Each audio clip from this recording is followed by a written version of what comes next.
Welcome to the Secret Adventure Society. The meeting will come to order. First things first, as a reminder, we are now pre-recording our sessions to help everybody's brains and schedule. So what you're watching is has been pre-recorded, but our stream time is still the same. Secondly, don't forget to follow the Secret Adventure Society Twitch account, which is twitch.tv/Secret Adventure Society. Pretty soon we're going to start doing all of our, we're going to start airing replays of our older sessions there, and eventually our current sessions will be there as well. So please, pretty please make sure you're following. Don't forget that this VOD will be on YouTube on Friday. The podcast will be in feeds on Monday, and Brennosaur's written recap will be available later next week. Finally, please know that we love you very much, and thank you for tagging along on this weird little adventure that we're having together. Goon's being weird. Are you doing like a crab? Like, what are you doing? He said we were going to come in hot, so Steve-O and I have been trying to get hot, and then he mentioned that he didn't have eyebrows. Right, yeah, I had to lift my own eyebrows with my hand so I could do that. Literally this week, I was going like this, and I said to my wife, I was like, I'm trying to flirt with you. Can you see that? She goes, no. And so then I... Does Pierce have eyebrows? Oh yeah, Pierce is. Are they got eyebrows for days? He has that. Yeah. Yeah. Good question. Maybe let's ask that and more. Okay. All right. Probably. They're blue. Does that mean blue his natural hair color? Okay, we'll figure it out. It out. Previously on the Secret Adventure Society, you all found your way to an interesting mountain township on the eastern shelves called Rinmore. Having been hired by Ianu Furl, you trekked across the continent with the job of killing a man named Sergius Tulok. However, you did have ulterior motives, knowing that a strange glowing essence used within the town was somehow tied to Kess's mysterious, sexy friend by the name of Ash. Upon being informed by Sergius Tulok that Ianu Furl had been trying to have him killed over his attempts to alleviate the town's crippling addiction to Tyr, the substance which Ianu Furl manufactured there, you decided not to kill him and instead gave him a whole bunch of money instead. In return, he gave you a map of the factory, which you used to break inside and find at least attempt to find the mysterious embers. You fought your way past several creatures and individuals standing guard, some of whom had bits and pieces of informative text that you held onto. Some of them died, some of them successfully ran away, and eventually you found yourself aboard a very slowly descending, creeping lift down through a stone lift chamber. You began to hear echoing noises. I forgot about the noise. How could you forget? How could you forget? Yeah. I think I blocked them out. Oh, blah, blah. Anyway, you heard those noises. I literally have noises in brackets to remind me to make the noises. That's a good note. Good note. Yeah. Before you heard a long black viscous appendage reach down toward Cass. And that's where we're going to start tonight's session. Because Cass, you specifically heard it, it will not be a surprise attack, but I need everyone to roll initiative. Can I have a reaction? You can once initiative order starts. If I say if I heard it, if I seen it before, it wasn't a surprise, and I seen it coming down. It was not a surprise attack, no. But you're not going to have a reaction yet because initiative order hadn't started. You see it, initiative order begins. Oh no! Oh no! 15. 7. 16. 21. Right. Oh damn! All right, let's see. 7 for Pongu, is that what you said? 16. I was 7. 16 for Pongu, 7 for Q. Pierce, what'd you have? 15. 15, bada bing. Cass had 21. Yes. And the monster rolled absolute garbage. Yeah. Ooh, real bad. Okay, so top of the order, we're gonna start with, let's see. Q, you said you rolled a 6, right? Or a 7? 7. Okay. All right. Top of the order. Kess, you are up. This thing has just reached down toward you, but it has not hit you yet. What are you doing? How big is it? It is, with your, just a quick glance, I would say you can tell that it's probably it's a largish blob. Probably about the size of a. You only see. It's about the size of a volleyball, maybe a little bit bigger. Okay. I'm gonna cast Thorn Whip and try to whip it over the edge of the thing. Like, Whip it real good. I wanna. Over. You're in a chamber. I thought we could. There's see no it edge over. of the platform. No, there's no edge of the platform. Oh, You're shit. enclosed. Okay. Well, then that takes out the thing that I've been planning on doing for 2 weeks. So, I'm gonna cast Frostbite at it, Okay. which is something no one's ever seen her do before. And Okay. You have to make a con save. Okay. Con.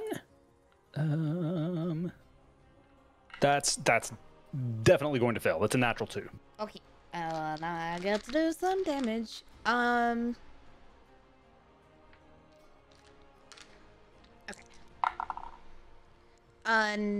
9 points of frost? Cold damage. Mm-hmm. Okay. So, is that the end of your turn? Okay. So, Yeah. as you hit this oozing, squishy creature with a bolt of frost, you see it recoil a little bit, but you see it kind of pulse as if it almost just made it angry. It did some damage to it, but it doesn't look like it did quite as much damage as you thought it might. I didn't do as much damage as I thought it was gonna do. And as you look up, as you make this attack, you see 2 more oozes of the same size. how does the Dang it. noise keep getting worse? Yeah. Do we? Like, it's terrible.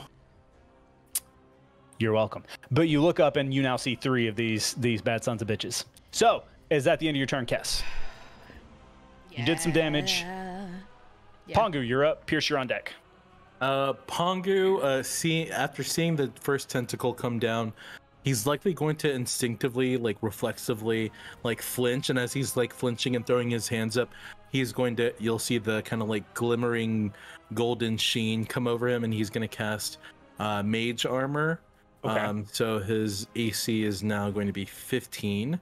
Good deal. And then as a bonus action, he's going to attempt to like shove, like, I don't know if this is going to do anything, but he's going to try to like shove whatever the tentacles attached to, like, upwards and away to see like what like how cramped it might be. I don't know, just trying to gauge like how on the platform it is above us. Does that make sense? So you're trying to grab the creature and push upward? Yeah, just kind of like push it away or whatever.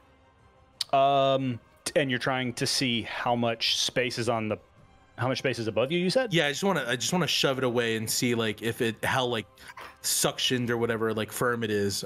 Otherwise it'll get moved 5 feet. Okay. So as you do that, you're gonna take some damage. Okay. Let's see. With telekinetic shove? Oh, I didn't know you were doing telekinetic shove. Yeah, sorry, yeah. So you're not touching it with your hand. Then no, you're not going to he's take any damage. telekinetic shove, yeah. Is that a con save? Or does that 17 strength. 17 strength, gotcha. Natural 1 fails.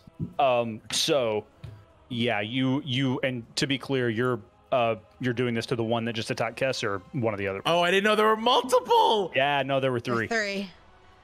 I thought it was Yes, 3 you all tentacles, saw but One nearby and 2 more coming. They're all about the same, but like you saw one tendril before you saw the other one. Do I get a sense that there's clearing like in front of us? Like if I shoved it 5 feet up in front of us, like would it fall off the lift or? Around you and to the sides of you is all stone. You're in an enclosed elevator shaft, and the floor. The only thing is above you. There's openness above you. You can see a dim source of light at the top of the chamber where you began, but all around you, you're enclosed. Okay. Yeah. I mean, I think this is all just him being instinctual right now. So he's gonna telekinetically shove it up and away, just still thinking it was 1. So yeah, I guess it would move 5 feet up, or at least go up in the air. Ooh. Okay. Physics, though, not a physics person, but if it gets shoved 5 feet in the air as we're going down, does it take fall damage as it comes back down? So to resolve that, as you push it up, you see it go whoosh, and you see as it like bumps into the side of the chamber, you see it just like latch onto it, and it rolls downward, kind of like one of those putty things that you throw against the wall and it just climbs. I don't like it. All right, I have my turn. Yeah, that's the end of your turn? Yeah. Pierce, you're up. So, do I have no idea how far we are from the bottom? No. Okay. Can Pierce see anything in terms of mechanism for this elevator? Chain, belts, anything that looks like if he broke it, we would descend faster. As a matter of fact, you do. You see a chain, a thin chain, like sort of pulley situation that is sort of descending. There's like above you there are 4 cables that are connected to the top of the lift, and they are all connected to this pulley and like this, like this. Does that make sense? Yep. All right. I'm gonna need to hold on, and Pierce fires at that pulley. Okay, roll the hit. Oh, this is fucking crazy. I love it. That's a 27 to hit. It's a fucking chain. Yeah, it hits. It's okay. A still target. Yeah, it hits. Roll damage. Okay. 2d12 plus 5. We're about to fall like 100 feet. Oh my. That's not it. God. Where's my d12? There it is. Okay. 12 damage. 12 damage. Okay.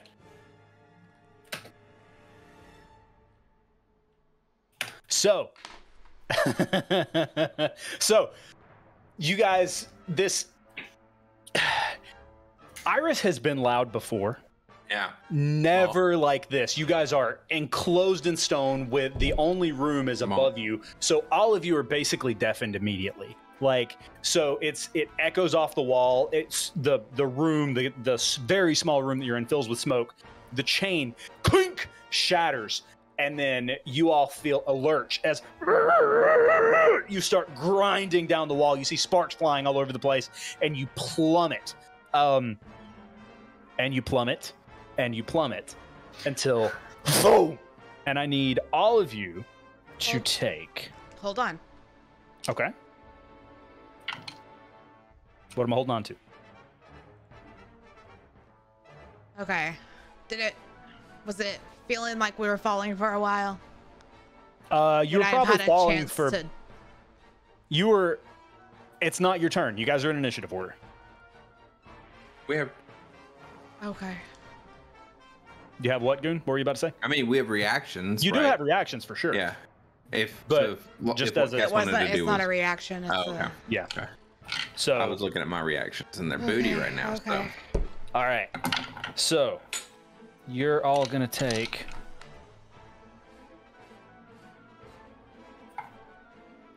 As you hit the floor, you're gonna take 23 points of bludgeoning damage as the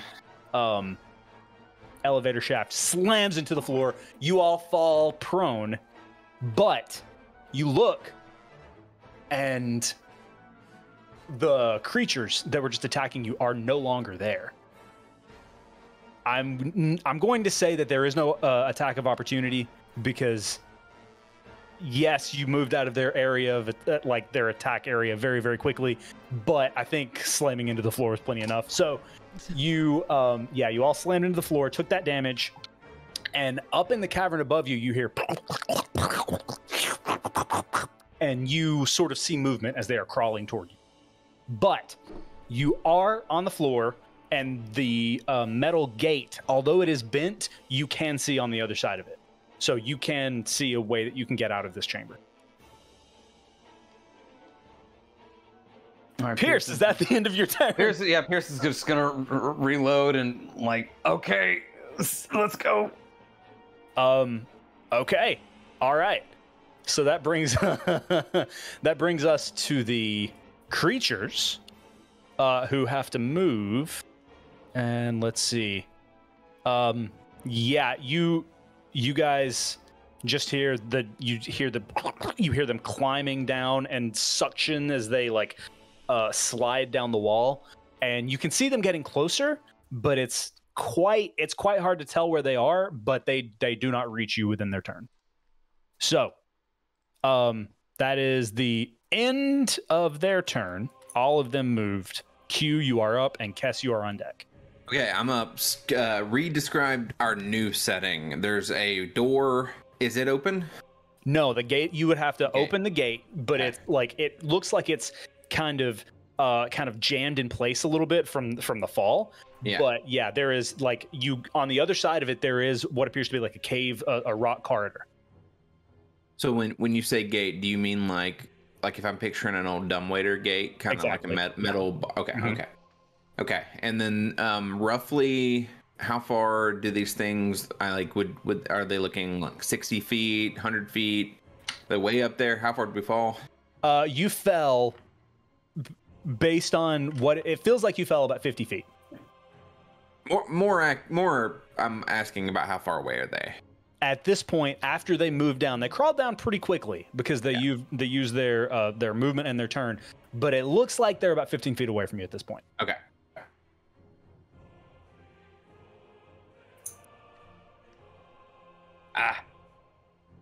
Okay. I'm so happy right now.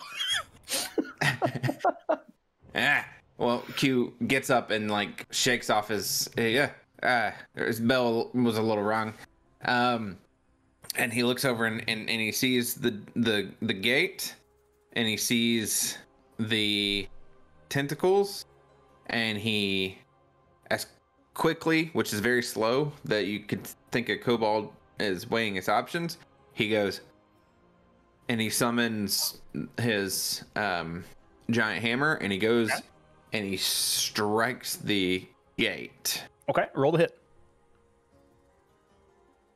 I just had. I thought you were pulling that blanket over your head, Steve-O. I did too. I was like, oh, things getting that heroin. bad. A I natural. have to put something behind me, or else I just look like a floating head. So, with a natural 20, go ahead and roll damage. Oh shit! And I've decided just a house rule. I forgot to tell you guys about this. Your choice: double the die or double the number on the first roll. It is your choice from now on. When you correct. I have. So my maul is 2 die. Yeah. So I'll just double that. So it's 9 plus 6. Hold on. No, it's 9. So double, and then so that's 18 plus 6 is 20. 4. Yeah, 24 damage. Okay. And we're gonna do a little something weird here, and I love weird. I don't know if it will work, but he's going to cast Booming Blade as he does it, which so this is again weird. It is normally used on a moving target, and it surrounds it with thunder energy, and if it moves, it takes thunder damage. But he's going to be attempting to use the additional thunder damage to bust the door open. I don't know if that's going to work. Okay. But he is going to pump that spell into the gate. Okay. So, yeah. As you just you guys watch, you have just hit the ground. You hear these squishy creatures crawling towards you, and Q just like rips the hammer off of his back. It seems like he's ripping it off of his back, even though he's ripping it from a different plane. He slams into the gate, sparks fly, and the gate goes slamming into the rock wall on the other side. The door is now open. Is that the end of your turn, Q? Or are you going to take movement? I assume that there was at least a little bit movement.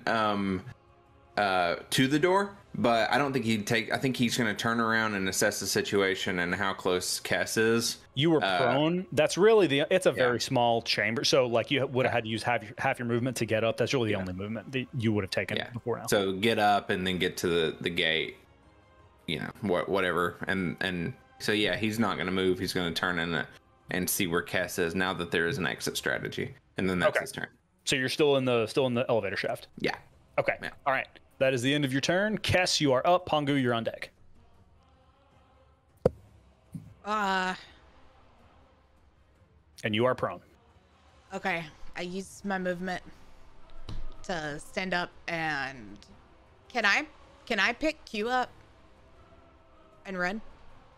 Yeah. If he's Q's waiting not all on that me? heavy. I would say that's well within the you pick him up, that would be your action, yeah. But you could pick him up and then move the remainder of your speed. I'll do that. Okay. Yeah, and he's not going to struggle, so he's willing. Whatever. Okay. So yeah, I'd say I'm not gonna make you do anything for that. That just happens. And then you make it 15 feet out of the shaft. Okay. And what is the wall situation? It's rock. What specifically? What do you mean? That's what I was wondering. So there is like it's a rock wall, and then there's the corridor that only goes in this direction, only goes to the right, and then it's like a dead end of rock to the left. So like you step out, and the only way to go is right. Again, all made of stone. Okay. And they're 15 feet away? They were 15 feet above in the elevator shaft. In the shaft it's stone? Yes. Is my hand off the piece? What do you want to do?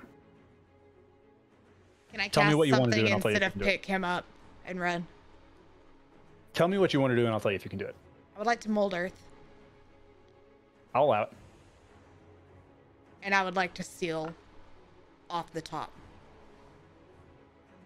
Okay, do your wish. What has to happen for that? It's instant. Okay. So you're sealing the top of the elevator shaft. Yep. And you can just okay. All right. Yeah. So you all watch as these oozes that are reaching down towards you, and then almost like this magical sliding trapdoor of stone just goes quirk, and it completely closes up the lift chamber. You hear nothing, you see nothing. Huh? Stand up and I. Whew! Pierce never stood up. He's still on his back, just holding Iris. How thick, Kess? How thick of a slab of rock did you create there? It's like 5 feet. Okay. Yeah, I'm gonna say that does it. So yeah, effectively the lift chamber is closed off. I can always reopen it later, but right now, I don't think we have time to mess with those things. And with that, we're out of initiative order. Hell yeah. That was awesome. My back. My ears. The gun's Yeah. so loud. Mop! Thank you. Mop! Mop. Mop. Mop! We can hear each other. Yeah. What? Ow! Any survivors? Yeah. I assumed you all could fly. I figured it would be just me. Oh, the DM didn't let me cast something, so it's fine. Initiative order, guys. I love that. I was out of flash spells. I'll be honest. I just didn't have enough time. It happened so fast. No, it's okay. I think Life comes at you fast. Does everybody, anybody need anything? Who? Yeah. How? Like, are you Pongu hurt, okay? Pongu? What was that? What were they? Goopies.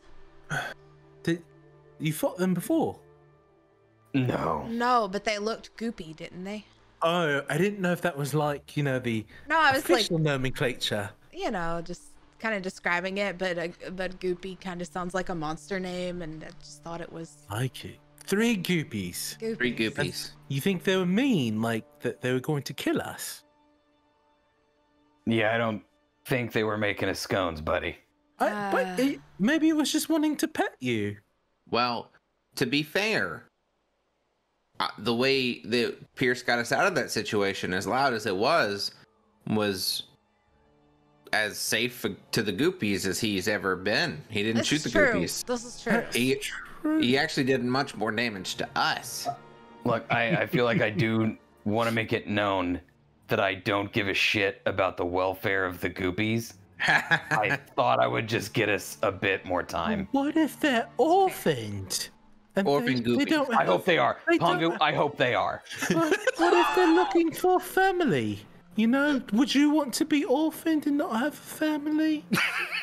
I think a couple of us kind of know what that's like. Well, for right now, they got the shaft, so. Give me 1 second. Pierce is gonna pop open his potion of healing that he has. All right. You also have And- scones. They healed now, remember? Oh yeah. This Here's is- 8 his scone. He did. Yeah, Q8 has gone. I did. I didn't eat mine. Wasted I'll eat mine throw. now. As you say I'm that, I'm eating gonna be what I like, oh put. yeah, how much healing is it? 44 plus 4. Ooh. It's essentially it's a scone of greater healing. Essentially. Okay. I healed 13. I like that name. So, as you all are getting a snack, you sort of assess your surroundings a little bit more. You are again in this stone corridor, but it is swelteringly hot. After you take a few more moments, take a couple of breaths, you realize the air is incredibly thick, incredibly humid down here, and it's difficult to see. Like there's the corridor goes and it veers to the left, and it's difficult to see beyond that. Cass is doing the John Travolta. Like trying to figure Have a out. look around. Yeah. Hmm. So I would there's like not to go first this time. there's one way to go. I'll go first. Okay. I'll Wait. take point. Maybe we should go in pairs Does in anybody case one gets in trouble. Why? I'll go with Pierce. does anybody need Listen. any heals? It's fine. It's fine. Okay. If it's not gonna be a problem later, sure.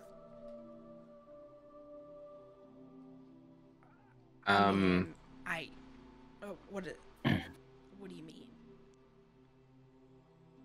I'm fine. It's fine.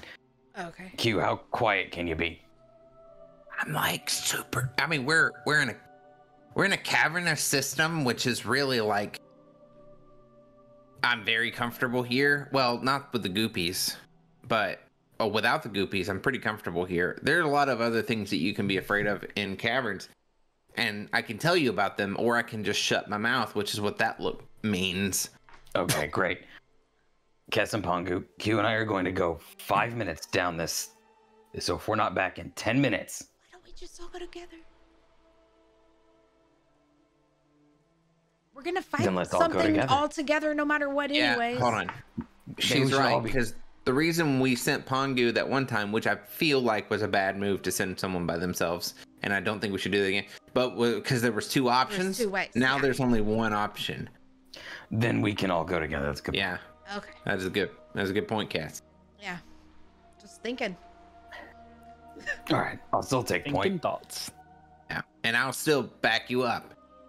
Should I still shut my mouth? Yes, please. Yeah, we should Okay. still be kind of quiet, I think. Okay. Oof. Oh, so you're all trying to stealth. Yes. Okay, so round of stealth Uh, checks. I would like to give guidance to Pierce. Okay. So Add a for the D4 to that, record, Pierce. when we're doing stealth checks, you do not have to guidance Pierce. Oh, well then I'll guidance Pongu. was that too table talky? I feel like that was probably a little too table No, I talky. feel like she would have known that apologize. you I were apologize very for that. sneaky. Nah, it's all right. She probably should have known that you were sneaky. I'm probably I poofed into mini form, and I'm like just hovering over Q's shoulder as we walk. Okay. What was 27. stealth? 27? Jesus. 24. Stealth. Oh. I was focusing on seeing if I could reclaim a spell slot. Oh, hell yeah. This is with guidance for me. Yes. It's 21. 30. 21. Okay. All right. So sneakily as all fuck, you make your way through this corridor. It is the sweat begins to start like dripping down your spines, all of you, except for me. Do Cobalt sweat? Have we ever talked about this? I think lizards have another like way of It's like a tongue spelling. thing, right? Like a tongue thing, yeah. I think they have. So Okay. Q's like, So you guys see Q doing the forked tongue, like. So I don't think his tongue is forked, but everything else about that is correct. I think a Yeah. gecko tongue. yeah, okay, cool, perfect. So, this tunnel is not near as long as you thought it was. You begin to stealth. You're only walking for about a minute or so. You round the corner, and as you do, your eyes have to adjust to the brightness of what lies before you. It is searing and it is green. You see the light first, and then as you step forward, you see this large cavernous chamber, and you see a large field of coals that are emanating with green light. You are also surprised to see trees in this cave chamber, sprawling root systems, even vines hanging on the walls that look like they've been growing here for quite some time. And as you look closer, you see other vegetation, moss, flowers, even grass in some areas. There's a lush canopy at the top of this cavern. It's about, by best you can tell, about 200 feet in diameter. That's about 50 feet high, and the most of the vines are draped down the walls, almost curtainous. And the field of embers is in the middle of the room. It's roughly circular, and there is it's in a, as I said, it's in a circle, and then there's a ring of stone around it, of stone floor around it, I should say.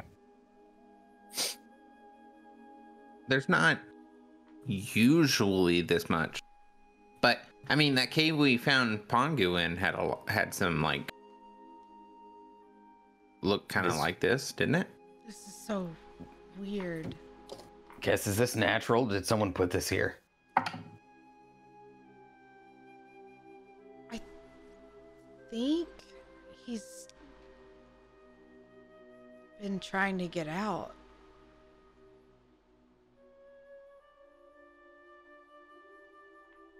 Is there any? Can we tell if there's any other sentient life in here? Make a nature check.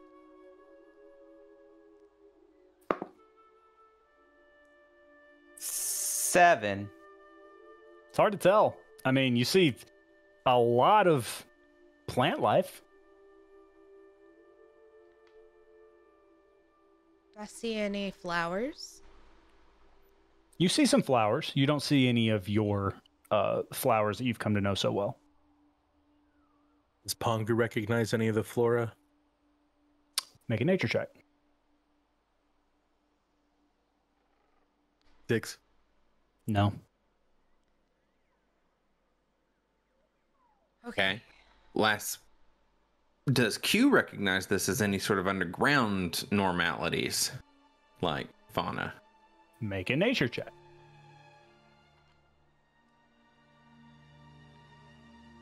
No. Okay. Yeah. As far as all four of you are concerned with those nature checks, it seems weird. Plants, sunlight, cave, something's odd, but Something's odd about this, Cass. Can I investigate the rock thing around the coals? sure. Go ahead, make an investigation check.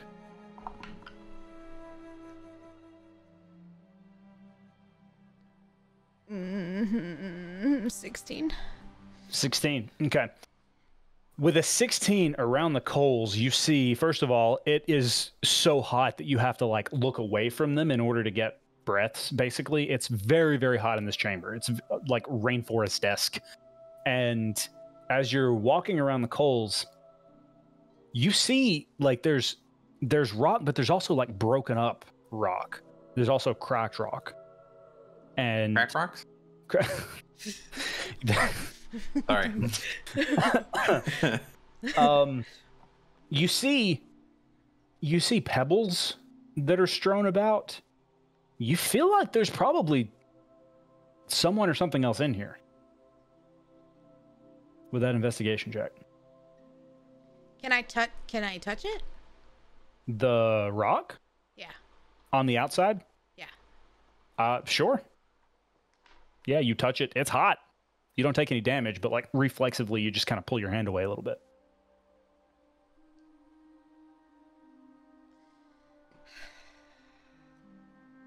Okay, I cast Detect Magic on the whole 30 feet around me. And I can cast it for 10 minutes, so I'll just walk around.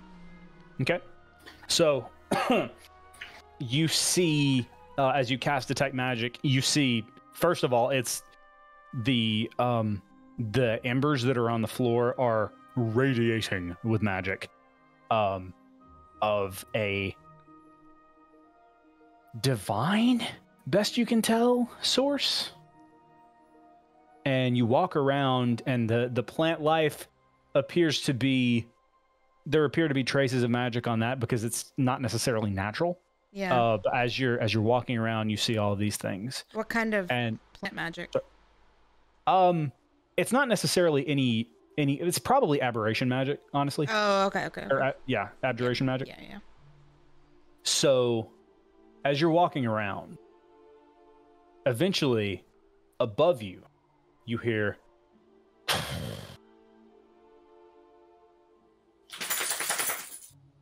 You don't hear that. You don't hear the dog shaking. not the doggo ASMR.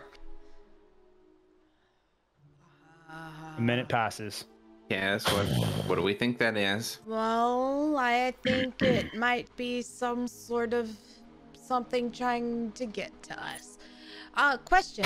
I want to cast Detect Magic on the actual flame instead of the There is no embers? actual flame. There are just coals. I thought you said there was like an emerald light. Yeah, Where's coming that? from the coals. The coal. It's coming from the coals. You know how coals just have just a glow. Emit. There's no actual flame. They're just coals. Am I getting okay? So the coals are divine. Best you can tell. Yeah. Can you talk to your friend here? I can grow a flower. Okay. Make a Panic grow. Panic grow. I've never mind. So as you bend down, about to grow a flower, as you've done many, many times, you hear a deep sniff. You smell of Mardosta, of an old friend, of the void. Who are you? Did it say I'm an old friend of the Coming to my home.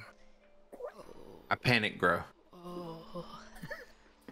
And all of a sudden, you all see the vines above part, like they shoot forward as something flies out from behind it, and you hear as very large wings start to descend and slam on the ground in front of you. You smell death and decay, and you see a sight that you have seen before, kind of. You see a shape that appears to be draconian, a shape that appears to be a dragon, only it seems to be decaying. You see bits of flesh, you smell death. And he looks at you. Who smells of the void? And we're going to take a break. Sorry. Oh my gosh. Okay, break. May have panic voided. Hey there, sassholes. New production style means new ad read style. Harley and I are just walking out and want to take a few minutes to tell you, actually not a few whole minutes, that would be crazy. You don't want to sit and watch me for a few whole minutes. About 60 seconds to tell you about Never Ending. So, you guys have heard me talk about Never Ending. It's your one-stop shop to see what your character would look like if that character was an animated character. Because, I don't know about you, but it doesn't just take necromantic spells to animate my character. That's a joke about my characters dying. Be Never Ending, as they are on Twitter, they have an app. You go on, you sign up. You don't have to pay anything. You don't even have to sign up. You can use their service to customize your character. This doesn't get any easier just because we're not live. Customize your character any way you like with multiple backgrounds, just like the one you see behind me. Some are snowy, I guess.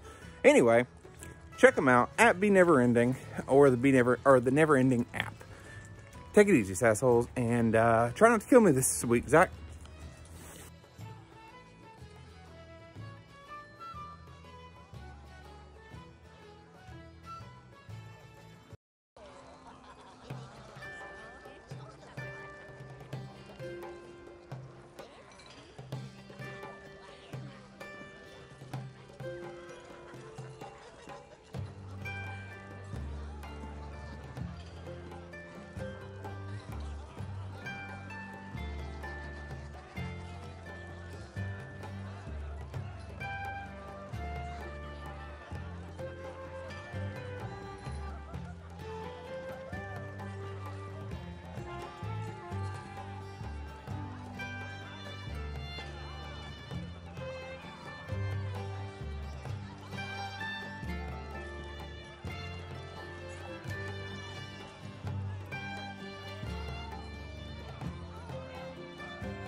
And we're back. So, where we left off, you guys heard some noises, you heard some flapping, you felt some wind, and then a large dragon that smelled of death and decay landed in front of you and said that someone smelled of the void. And at that point, I'm gonna need y'all to roll some initiative. Already?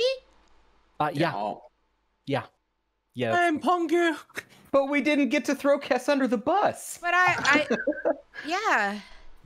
I didn't get to throw He was myself the under one the of bus. which the void- Under the bus. No. All right, this is- give me 20 to 25. 23. 23 for Pongu.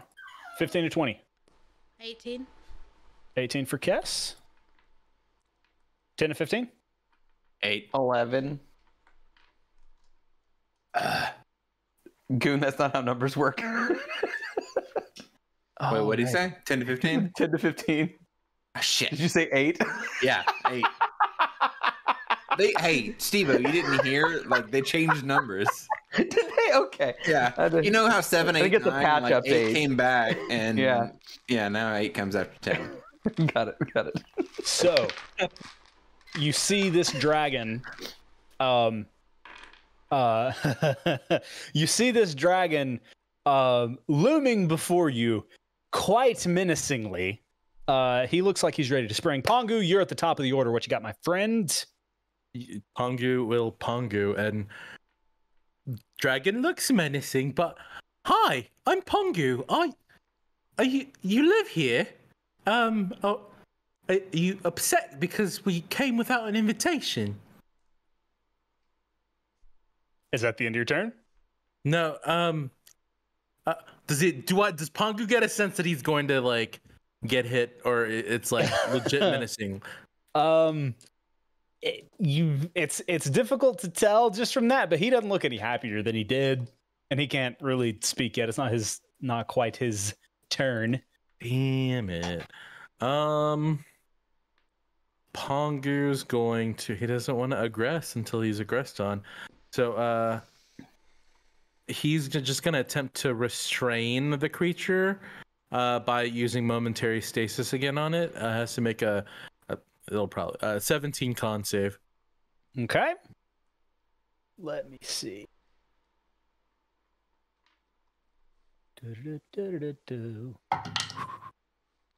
That's a 21. Fuck. Pongu is going to just. Okay, just remember, I didn't try to hurt you. A little bit of restraint. And then he's going to end his turn. Okay. So Pongu, at the end of your turn, and again, this dragon has landed probably about 10 feet, 10 feet in front of you all at the entrance of this chamber, and the embers are behind the dragon. So after that, on initiative 20. So there is, you guys feel just this a separate wave of heat that's even hotter than what it already is in this chamber. And I need all of you to make wisdom saving throws. Wisdom.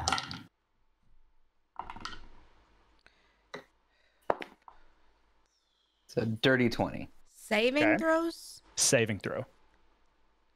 25. Okay. 14. 11? Okay. What? So, as the embers pulse and you see it grow a little bit brighter, Q and Pongu, Hold on. sorry, go ahead. If I failed the saving throw, I can use once my favored by the gods and add 2d4 to that roll. I'm going to go ahead and assume that I failed it. So I'm going to add 2d4 to see if it changes the outcome. What did I say? 11?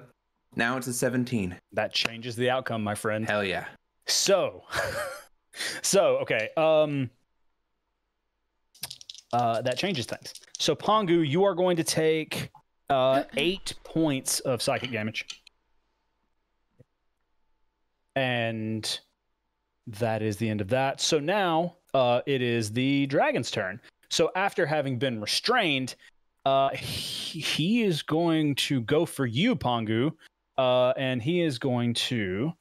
I need all of you to make another wisdom saving throw. As you see this dragon, his eyes start to pierce your consciousness, and his presence permeates everything that you've ever thought you've been afraid of in your life. 22. 14. 21. 14. Okay. Again, Q and Pongu. Let's see. This time you fail that Q, and let's see you as well.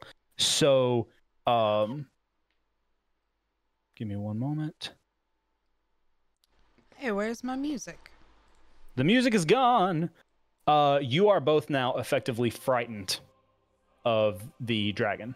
You cannot. You now have disadvantage on ability checks and attack rolls while the dragon is within sight of you, and you can't willingly move closer to it. And let's see. He's also going to make a bite attack against you, Pongu. 27 to hit. Yes.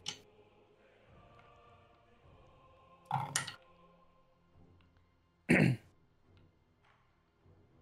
you're going to take 7 poison damage plus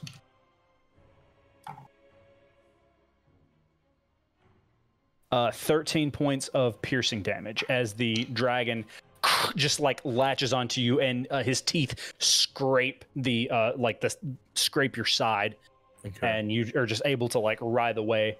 I was gonna say Pongu was still in mini form too, so he probably got extra fucked up. And just for table knowledge, Pongu's absolutely bloodied and worse right now. So just letting you know. Okay. And let's see.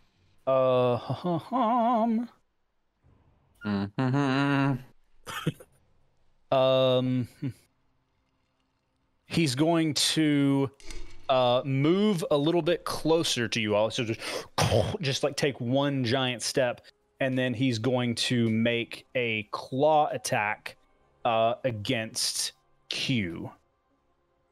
So that's going to be 30 to hit.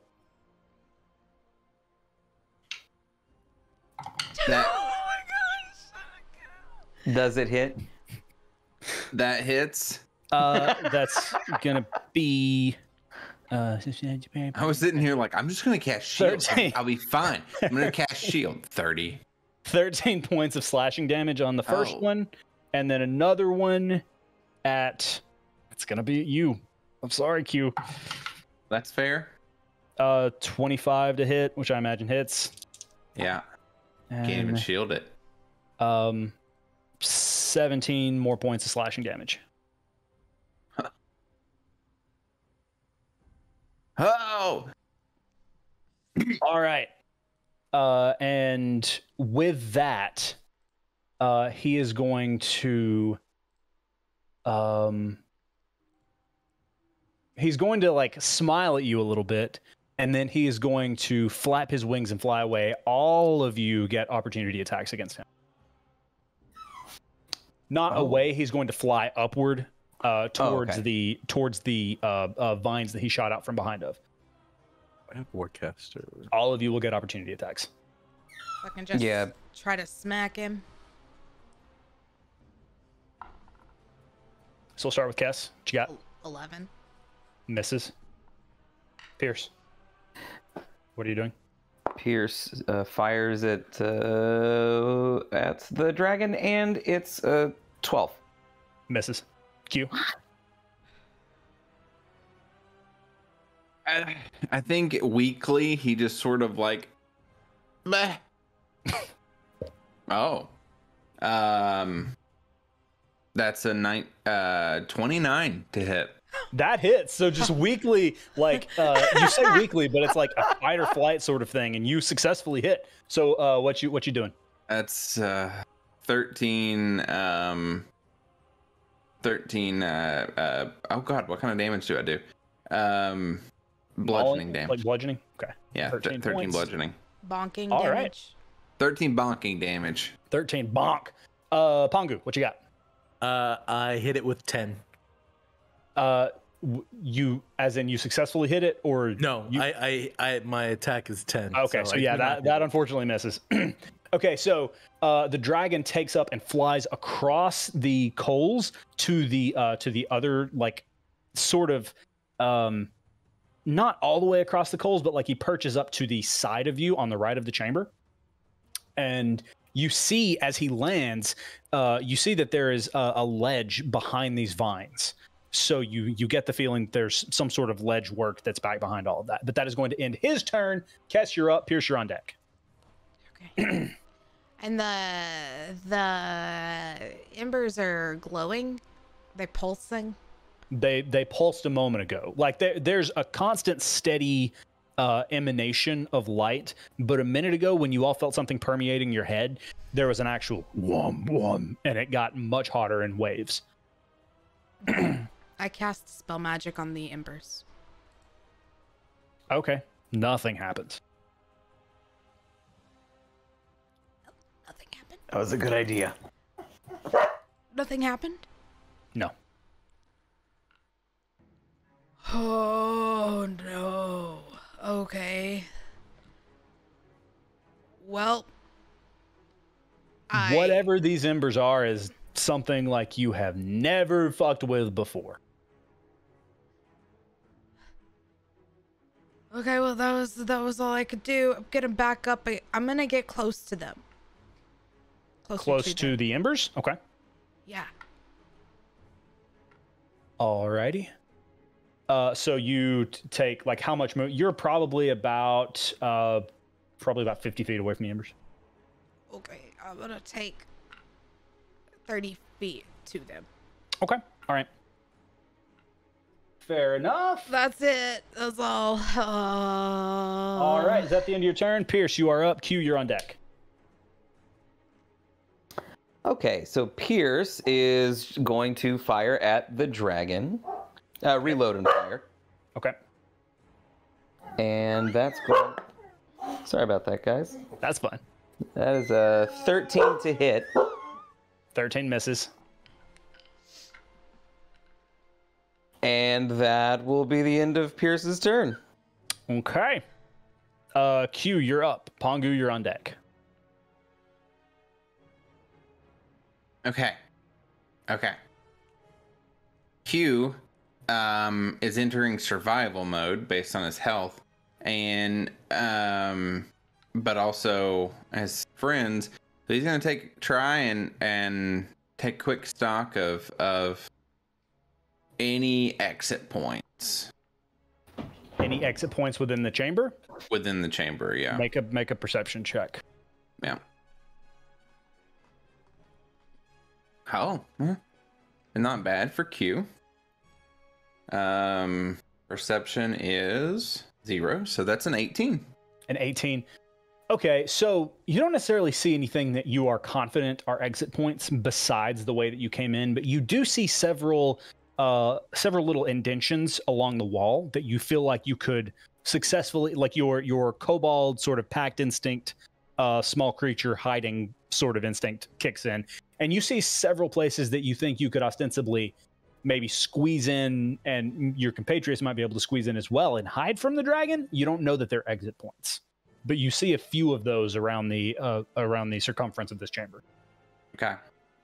Was that my action? No, I'll say that was just a glance. Like, that was a quick look. Okay. Very benevolent of you. And that sounded sarcastic, but I meant it. Quick, like a bunny, he's gonna cast. Oh God, he's an idiot. Okay, so he's gonna prepare a healing spell for himself and go to cast it, and then look up at the dragon. And instead, he's gonna cast Guiding Bolt at the dragon. Okay. Which I believe, if I'm understanding the frightened condition, I have to roll with disadvantage. Yeah. That's any a attack rolls? 19. Okay. That's a natural 1. Oh no! Yeah. So your guiding bolt slams, and what you do see is like it burns a hole in some of the vines, and the vines sort of fall to the ground, and you see a ledge on the other side of the vine beside the dragon. So you feel confident, and like you can all see this at this point, you feel confident that there is a ledge, and you look and there are vines that wrap all the way around. So you feel like there's probably a ledge hidden by vines all the way around the circumference of this chamber. Okay. So he's gonna take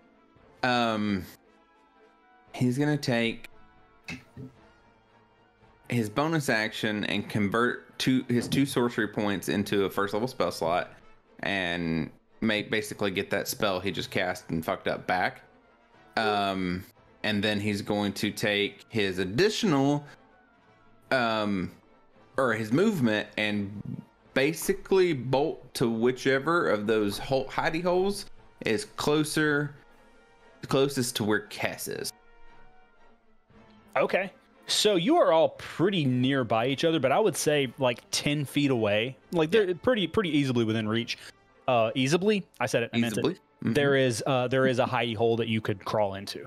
Okay. He's gonna kind of gonna bolt towards that, but he's going to again make sure that he's not super far away from Cass, and if she's not bolting, he's not gonna fully bolt, but he's gonna stand next to it. Yeah. Okay. All right. Fair enough. So is that the end of your turn? Okay. If at all possible, he'd like to send Nicebug out of his have Nicebug fly out towards the dragon. I'll allow it. I would just say that's just Nicebug, go. I would say that's easy enough. Yeah. And that oh yeah, he can do it mentally. That's cool. So Nicebug flies 60 feet towards the dragon. Okay. Yeah, Nicebug is able to reach the dragon.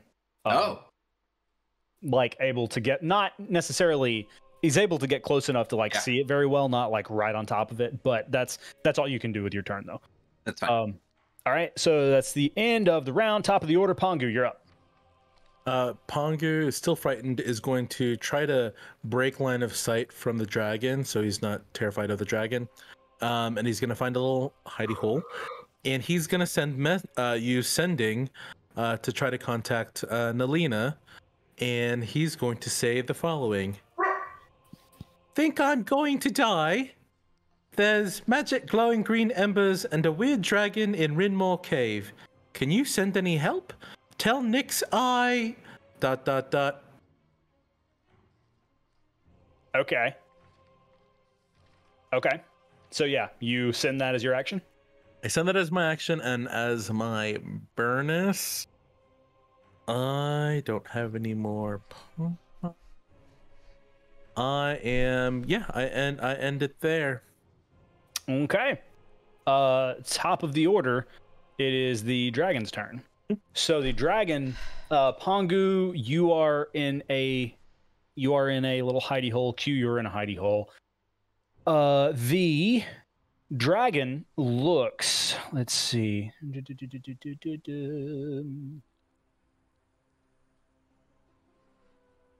Okay, here's how we're gonna do this. So the dragon perched up top smiles.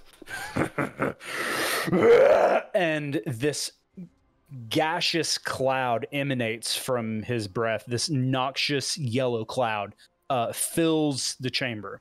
And I need Q and Pierce to make Constitution saving throws. Pongu and Pierce, because you are hidden. Kess and Pierce. Kess and Pierce. Okay. Kess and Pierce. I apologize. Yes. Kess and Pierce. Constitution saving throws. Q and Pongu, you need to do so as well, but I'll allow you to do so with advantage. But because we're frightened of the dragon, that's just a straight roll, right? Yes. Okay. 21. 21. Success. Con save? Con save, yes. Oh, 15. Mine's a dirty 20. Dirty 20 success. 15. Fail. 13. Fail. Okay. So.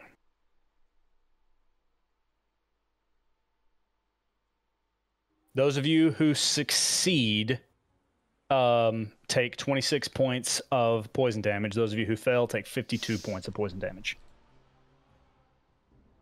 You all can't see this because I'm hiding. Pongu is incapacitated. Q is also incapacitated, nearly outright killed. Like, dead.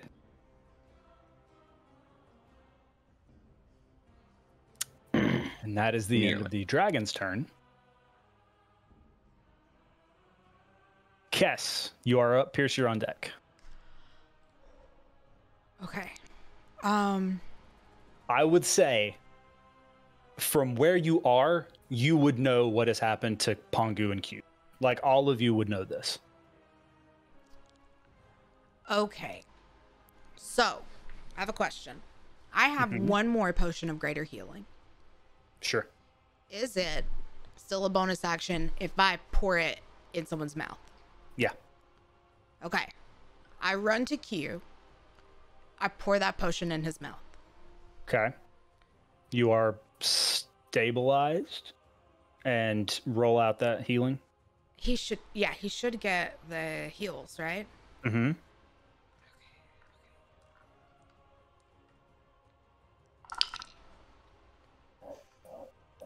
Hold on, what I'm almost cocked.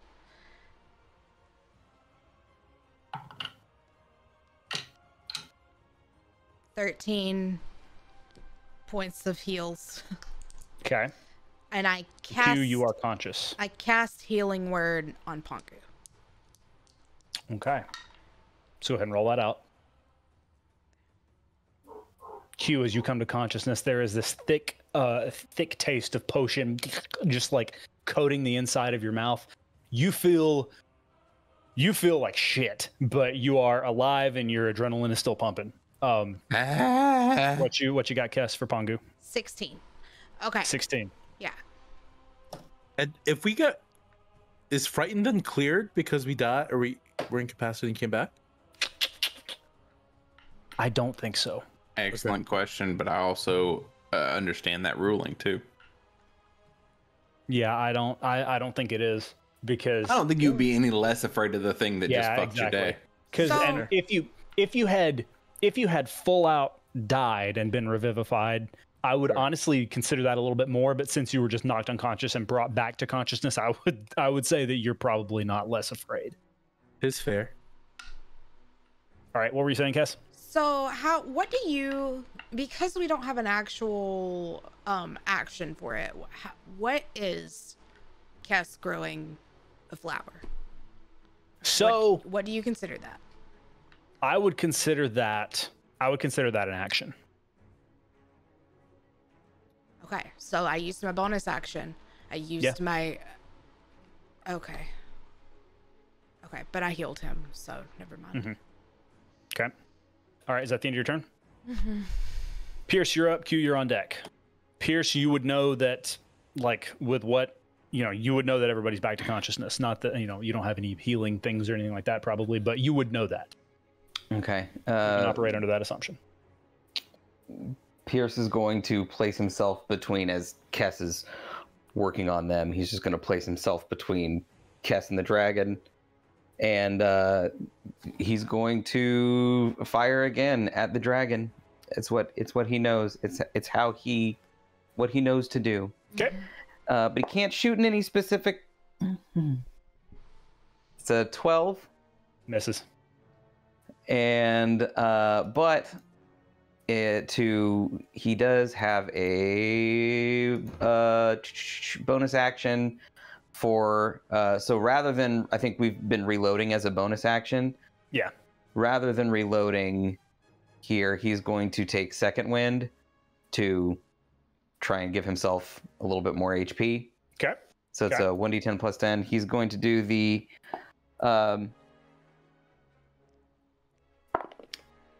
so he does the thing where, like, where Kylo Ren, where he like slams his fist into his leg, like get his adrenaline pumping, and gains 14 HP from that.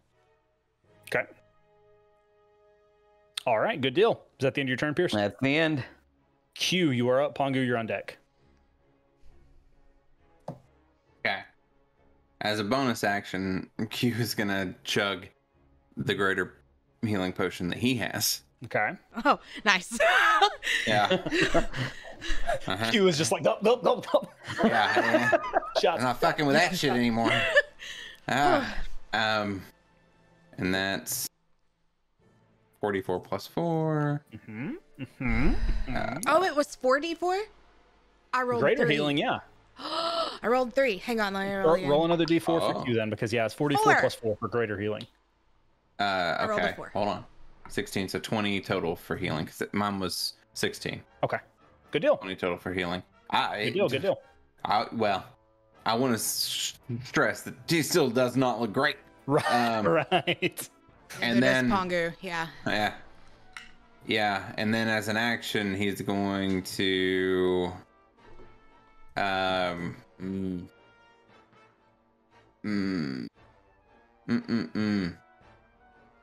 torn between a couple. Okay, hold on. Okay. He's gonna turn and look at, no, fuck it. He's gonna turn and look at Pongu and, dash over to him and cast Cure Wounds Okay. on Pongu. It's not a lot, but it's something, and and he, in his head, he thinks that Pongu can do a lot better than what he's been. So, Okay. oh, that's not bad. So 12 healing. Okay. Cool. Cool. Cool.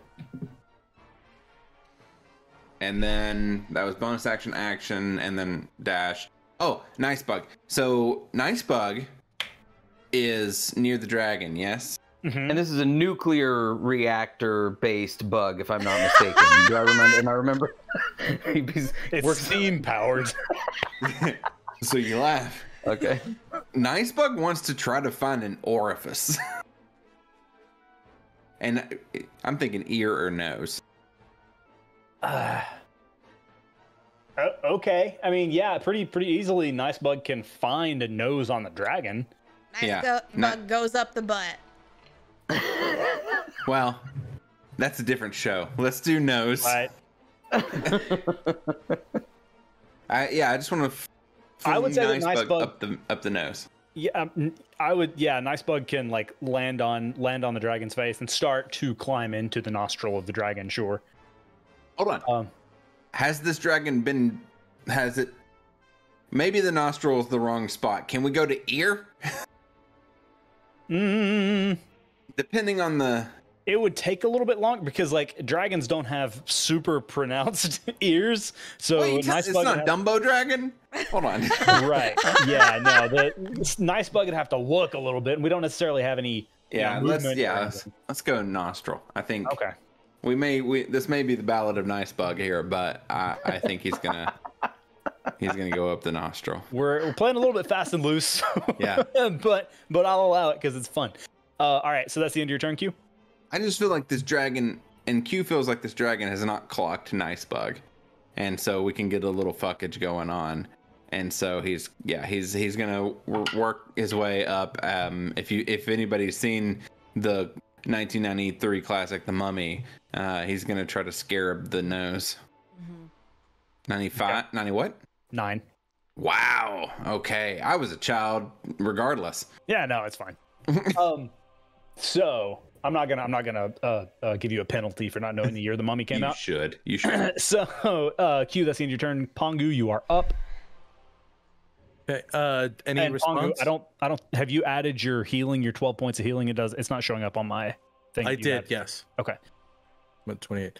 Any response at all from Nalina? No. Okay.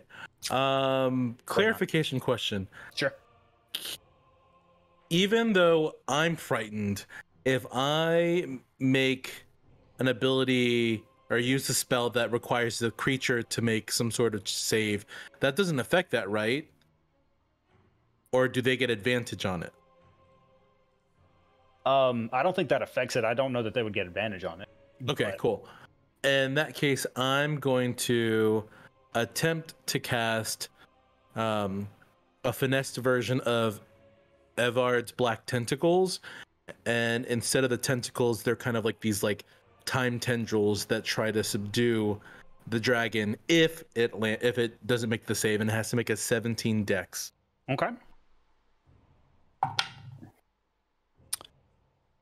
So, dex. Okay. So it rolls a 15 dex. However, Okay. Legendary. legendary resistance.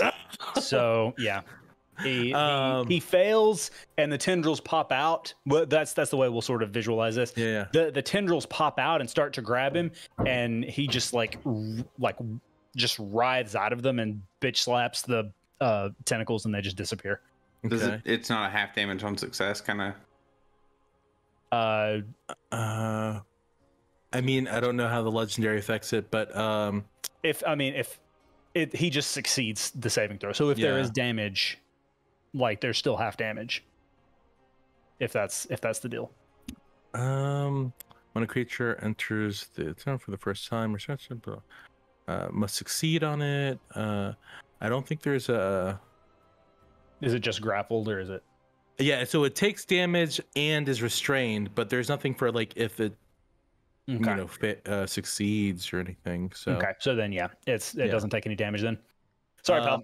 No, you're good. And then I am going to I have nothing else, and I end my turn. Okay. The dragon's turn. From where he is perched, he flaps down and lands directly in front of Kess and Pierce. And he is going to make some attacks. Let's see. He's going to bite at you, Kess. It's going to be a 20 dirty to hit. Yeah. Yep. Okay. You're going to take let's see, 6 points of poison damage in addition to 19 points of piercing damage. Okay. And then it is going to make 2 claw attacks against this motherfucker that keeps shooting something at him. Mhm. So 2 claw attacks against you, Pierce. That's going to be... the first one's almost certainly going to miss. 14. Misses. So yeah, you definitely dodge out of the way. Second one is a natural 20. So...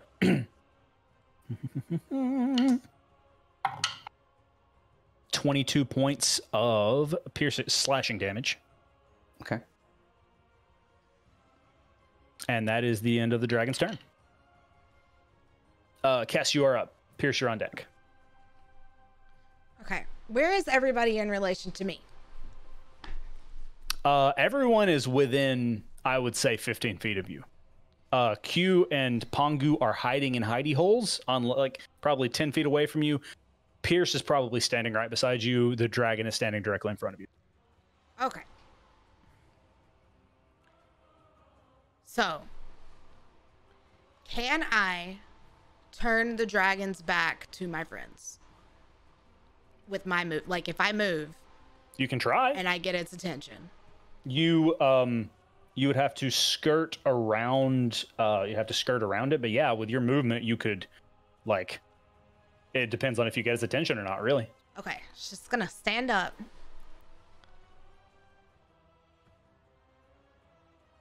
I'm gonna hold animate essence. Okay. Do you have that spell slot left? Uh-huh. Okay. Okay. I'm gonna walk around the dragon. I'm not even gonna run. I just want to try to make eye contact with it and walk with this void water.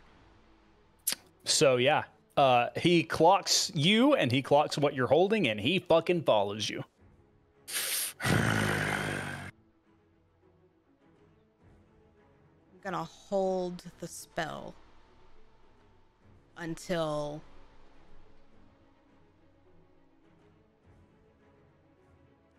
I don't know when. I'm gonna hold it for intimidation, basically. Sure. I will. Who's the last person in order? The last person in order is Q. Okay, I'll release it on Q's turn. After or before his turn? Right after. You need to say when he attacks or something, like not necessarily his turn. It would be like when he attacks or when. Okay, I'll release it when Q Pierce attacks. Okay. All right, fair enough. Is that the end of your turn, Cass? Yes. All right. So the dragon is going to make a legendary action, and he's going to make a. Let me see what he does. He's going to make a wing attack against Pierce and Kess. So that's going to be. Actually, you need to make a dexterity saving throw.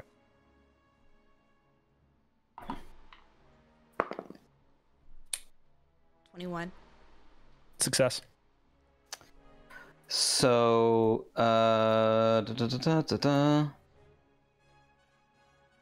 Pierce is going to. He has an action. Where is it? Let me find it. Okay. I can reroll a saving throw that I fail. I presume that a 12 fails. Yes. Indomitable. Indomitable is Okay. the feat. It is.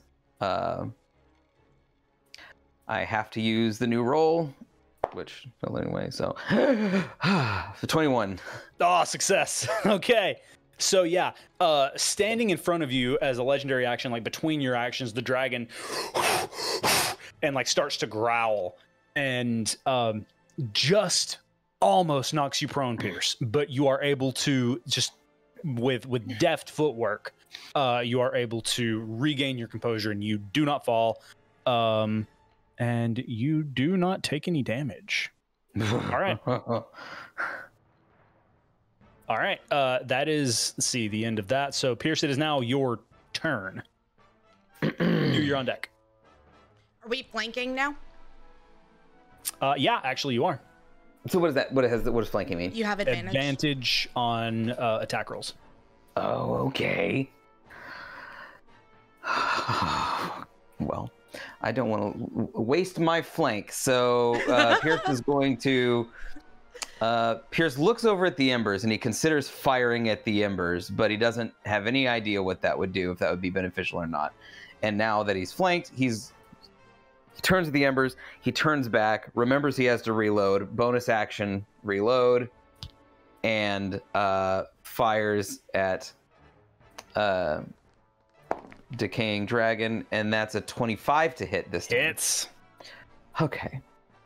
So, the damage is going to be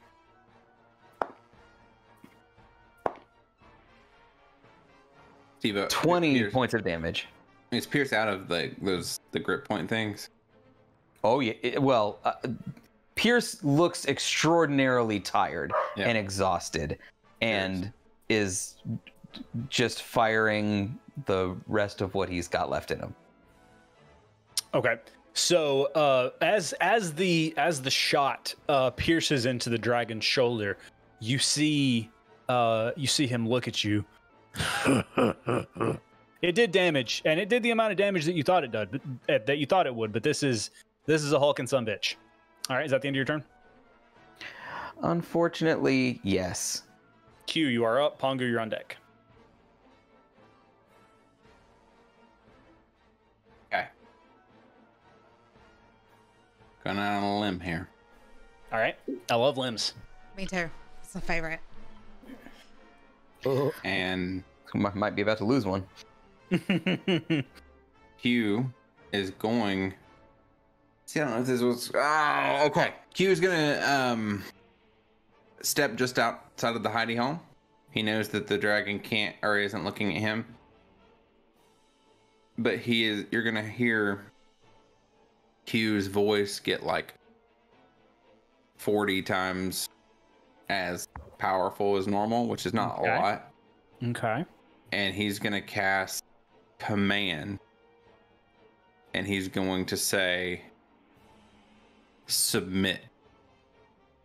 Okay. Is that a con save or a wisdom save? It's a wisdom save. Okay. What is the DC? 17. Unbelievable. So he fails. However, he uses his third legendary resistance, which I feel like Boone was going for. And when that happens, my animate essence goes off. Okay. Yes, indeed. Go right ahead. Okay. Is You that a go dex ahead. save on the dragon's part? Yeah. Dex save. That is. Sorry. That is 16. He saves. Oh, shit. Okay. So you yeet the essence at the dragon, and he just. It comes back to me though. It does come back to you, yeah. Okay. All right. As a That was bonus smart. That was smart. It just didn't quite work. So close. Was it about 1? Yeah. Okay.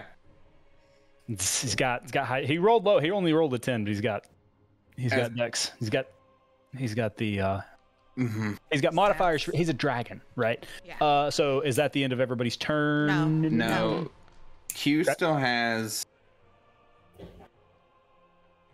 Wait, that's. Hold on. Q. I mean, he still has his movement, and bonus action.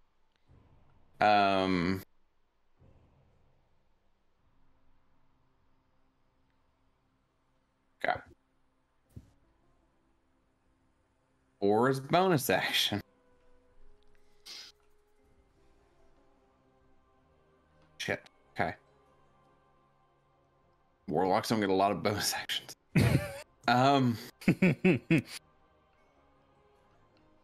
For his bonus action, he says, he's going to do. Okay.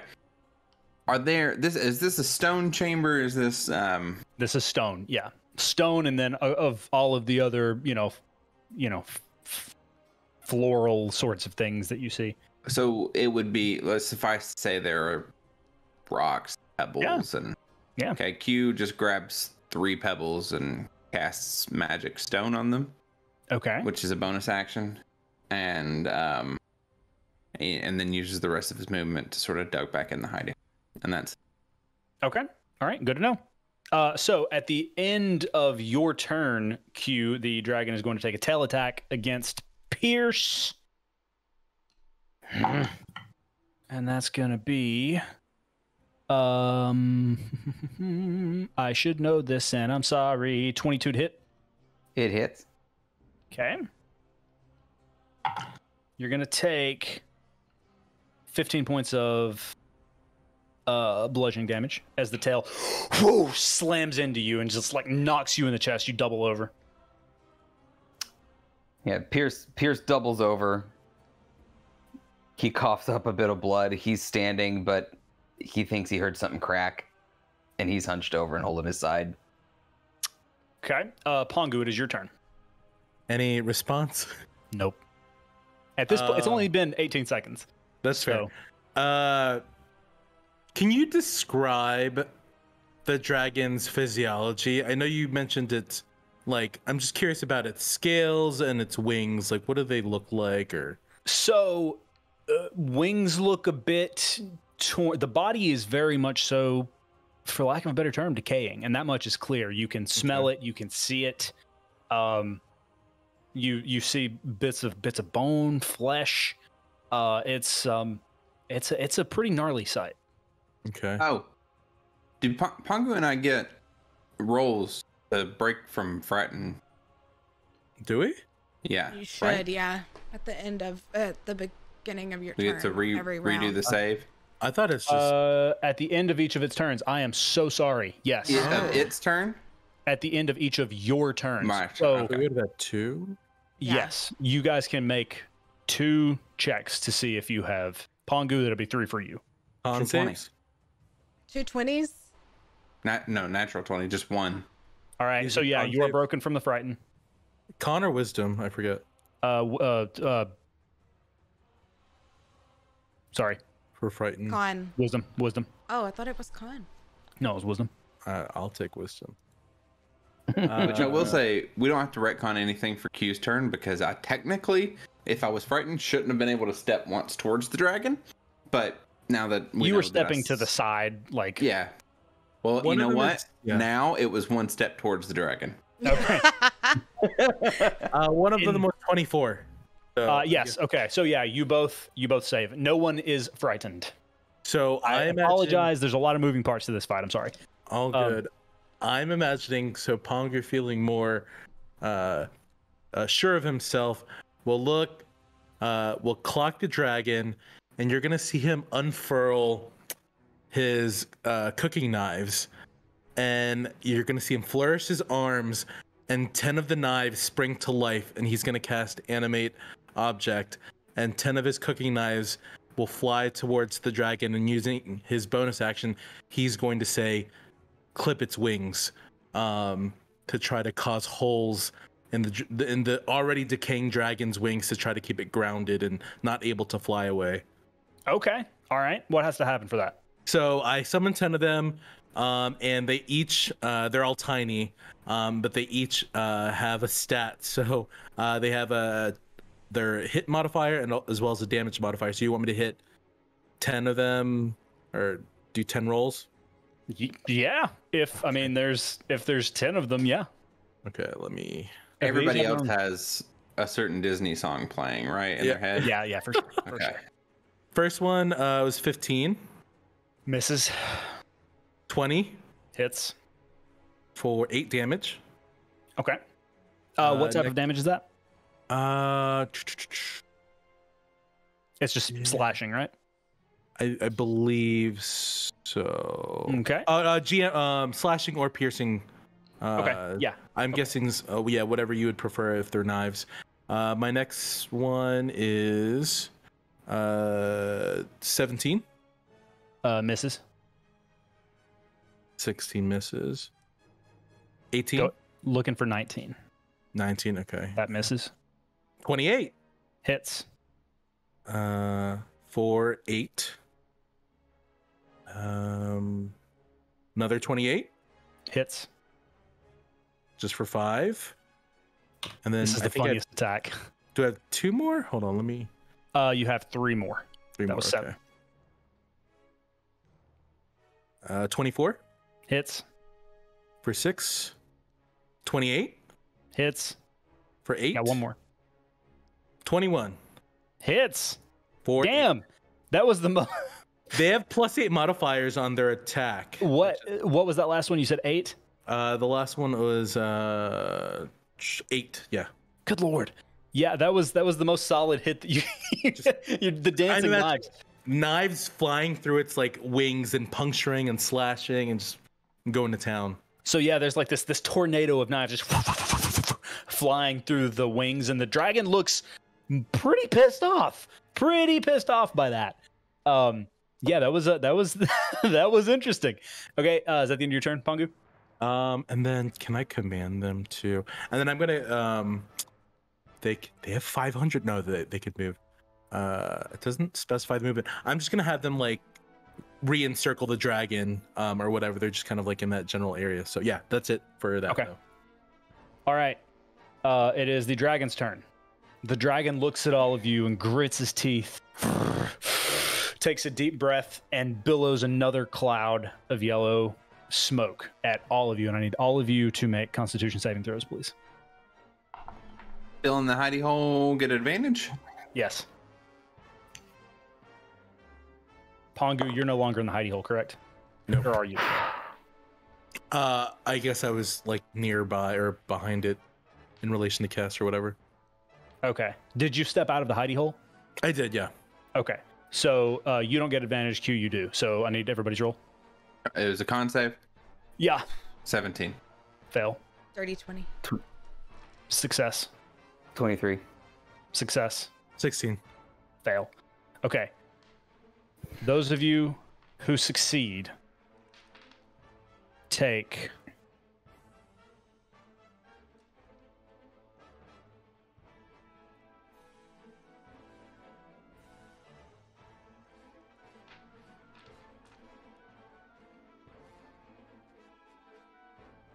27 points of poison damage. And those of you who succeed take 55.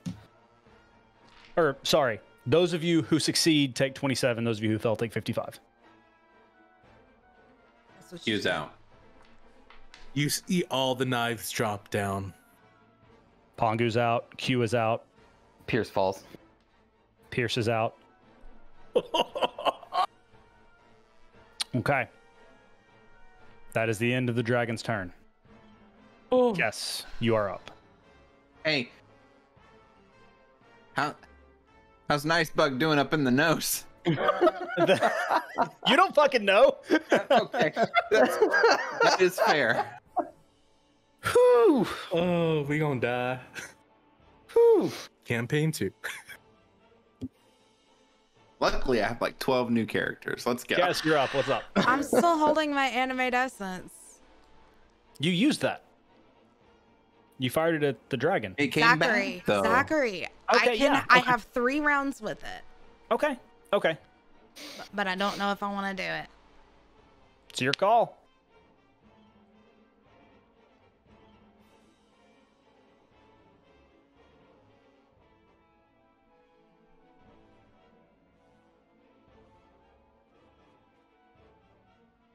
I need to know what you're doing, Cass. I kneel down and I grow a flower.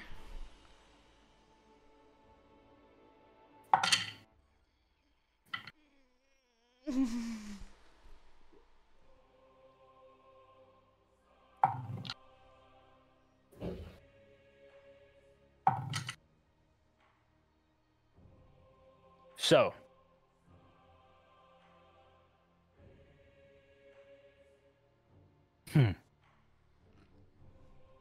how are we going to resolve this? You kneel down, and the dragon looks at you.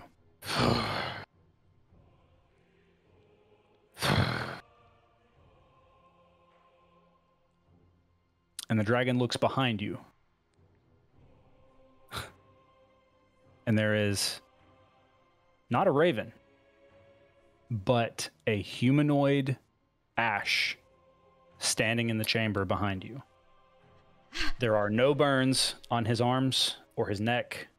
He has no burns. He looks at you kind of wide-eyed. What have you gotten yourself into, Cass? Help! Help! Help! Help!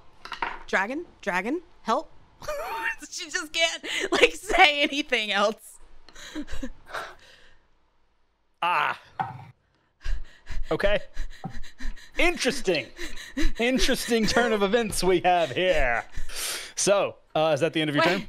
No, hang on. That's We an grow up action first. to grow the flower, right? An action to grow the flower, yes.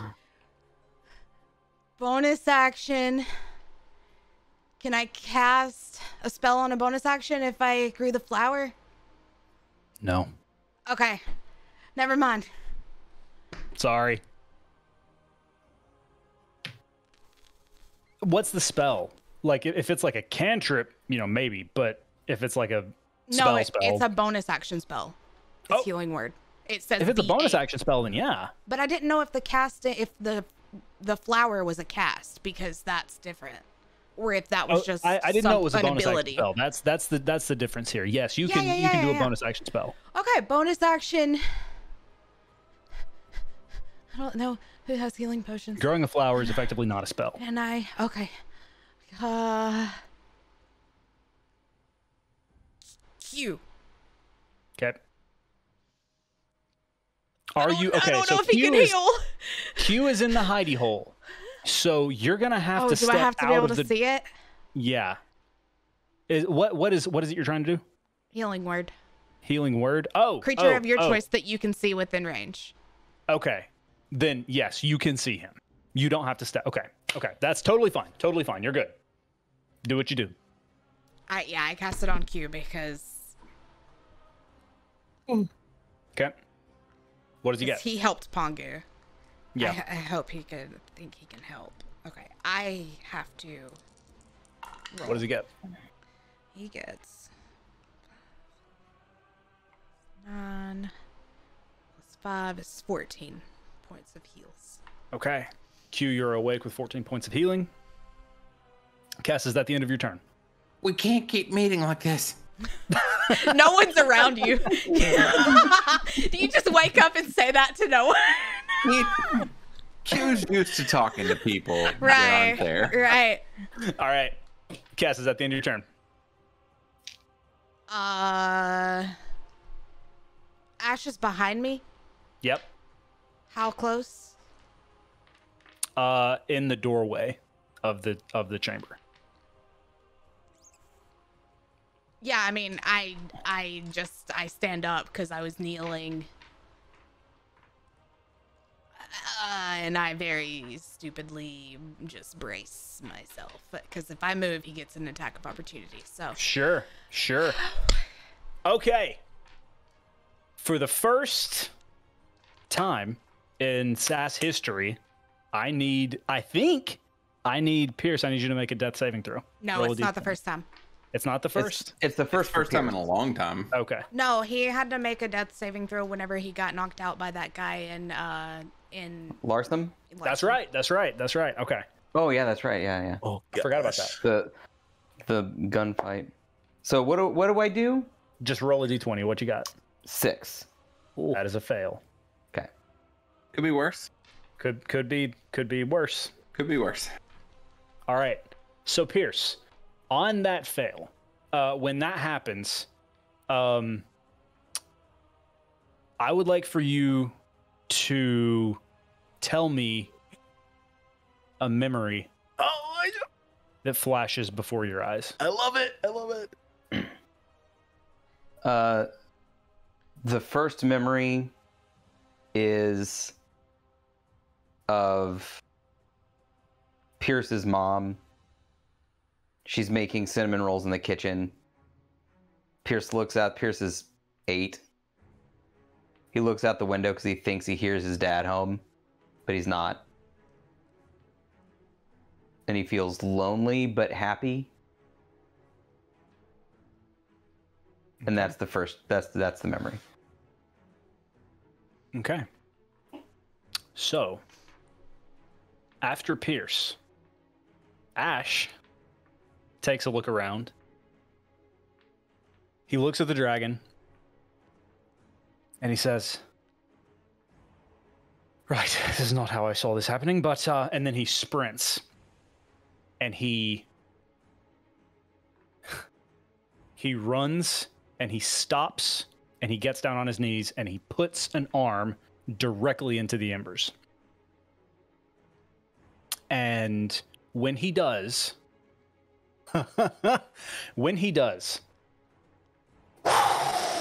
there is an enormous billowing black flame that shoots up, and there is like it's an explosion.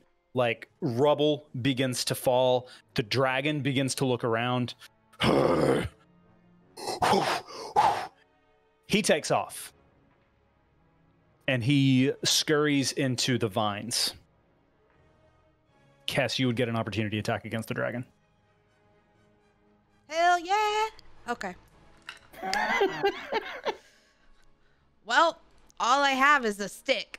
So I'm gonna smack him with the actually I'm going to attempt, but then I'm very all of a sudden aware that the dragon's leaving and the hot boy is here, so I swing it and miss and then just kind of prop against it. Like, okay. Not wanting anybody Carnage. to see that she missed it. Yeah, no, ain't nobody to see it. Well, besides maybe Q. So Q, you can decide if you see that or not. But yeah, your friends are dead. So Q notices whatever. it, but doesn't clock it. So Because I rolled a 10, so. yeah, no, it misses. The dragon sort of wiggles into the vines and is effectively gone. Pongu, I need you to make a death save for me, please. Okay. Actually, no, I apologize. Q, it's your turn. Okay. Dragon's leaving. As far as you can tell, he flew Pierce away. is dying. Pongu's on the ground. Black Cass. flame is still billowing in a straight column out from these embers. It's like a Vera blade, like it's black with like a white outline to it, and it is just bursting forth. He looks over, sees Ash, sees the black flame or the black and looks over and goes, "Oh, he is hot." And then,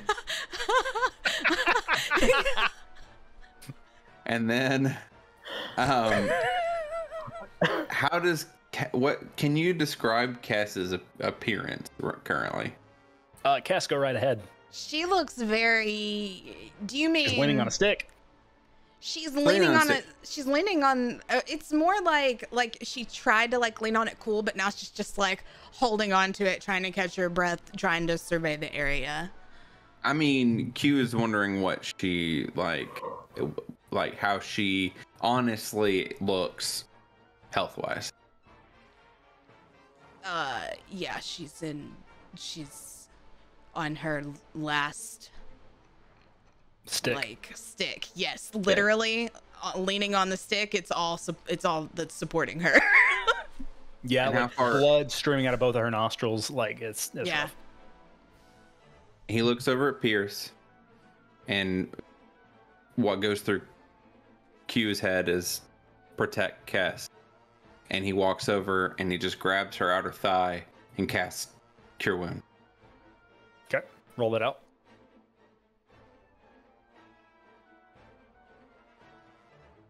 Pierce told him to. 12 damage. Or 12 healing. Sorry. 12 healing damage. 12 healing. And 12 then backwards damage. a little bit of Q's inner fire goes out as he's used his final spell slot. Okay. All right, Q, that is the end of your turn. Pongu, I need a death saving throw, please. 13. Okay, success. You feel there are images still flashing before your eyes. What do you see? Pongu is remembering one of his earliest training sessions back in the Feywilds, and it's nighttime, and there is a house that is on fire, and out of the corner of his eye you can see 2 dismembered adult vampires, and Pongu is huddled over younger looking vampires that look related to the older vampires, and he's just trying to calmly explain to them that they don't need to be afraid of him, and he's going to take care of them and try to find them a safe place that's far away from here. So an image of hope flashes before your eyes as you grow ever so slightly stronger. Your resolve subconsciously strengthening within you. Kess, you are up. What are you doing? I look down at Q. I kind of give him a little pat, and I take off running towards Pierce, and I cast Healing Word. Okay. Roll that out. It is not much, because I am at low levels. 10 points More than he's of got. heals. 10, yeah. Pierce, you are stabilized. You come to consciousness with 10 points of health. With the smell of cinnamon in your nose.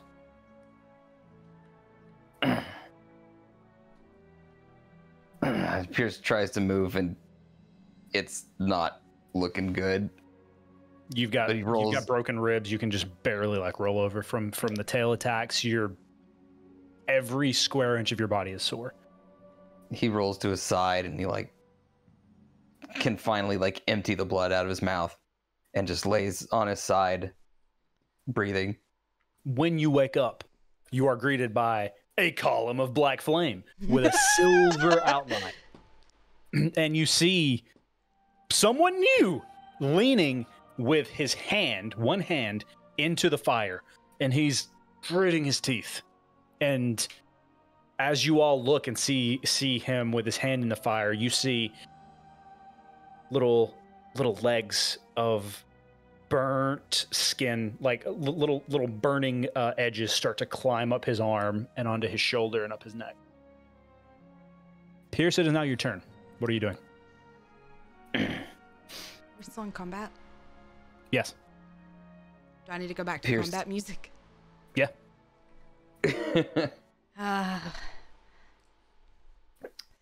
Pierce stands up and looks around. Can he see the dragon anywhere? He's sort of propping himself up on Iris.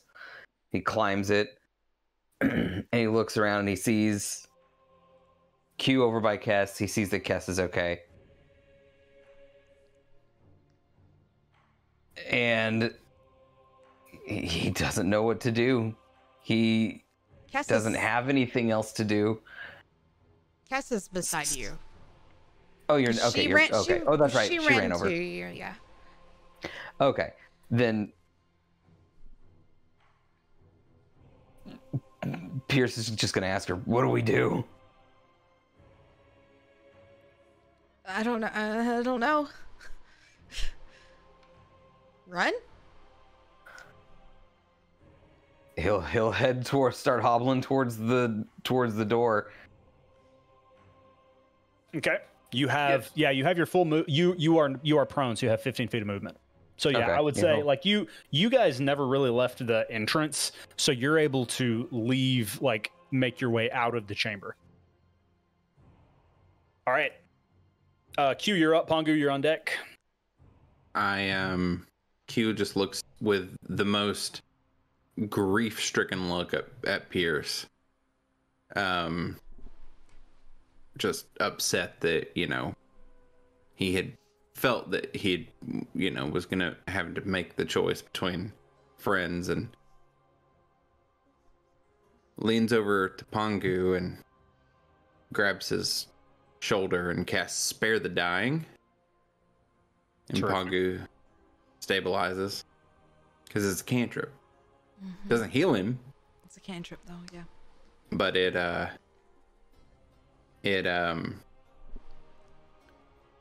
stabilizes. Okay. So, Pongu, you are unconscious with 0 hit points, but you are not making death saves. Q, is that the end of your turn? Yeah. All right. Does it look like rubble and stuff is falling? Like, We're getting there. So, Okay. as it is Pongu's turn, he is still unconscious. Not much he can do. Cass, it is your turn. So, at the top of the order, the dragon is still nowhere to be seen. The flame, at this point, you see it eating away at the rock, at all of the root systems at the top of this cave system. You see it like eating away at that and burning through the rock. At this time, it is so hot and it is turning basically this rock to molten lava, and it drops to the ground. I need y'all to make I need all of y'all to make dexterity saving throws except Pongu, because you're prone. Wait. Can Q have like a half a turn right after this? Possibly. I forgot something. We can retcon. I only used an action. Yeah, we can retcon. Yeah, go ahead. Okay, I'm so sorry. No, that's fine. It's still your turn. But what the picture I described is still happening. But still happening, and that's fine. I don't have to see the dragon, but is the dragon still within 500 feet? Yes. Q can control Nicebug Okay. mentally from 500 feet. And so he just thinks Burrow and see what happens. Not Joe Burrow, Steve-O. But Okay. No. Burrow. Yeah. Okay. Okay. So you do that. Yeah, that's it. Interesting. Okay. So that is the end of that. Let's see. Pongu is prone and unconscious. The dragon is nowhere to be seen. Cass, as I said, it is like this scene is still happening before you, and there is molten bits of lava that are falling from the molten like rock, basically, that this is turning into. And as it falls, whoosh, water from the lake rushes into the chamber from the lake above.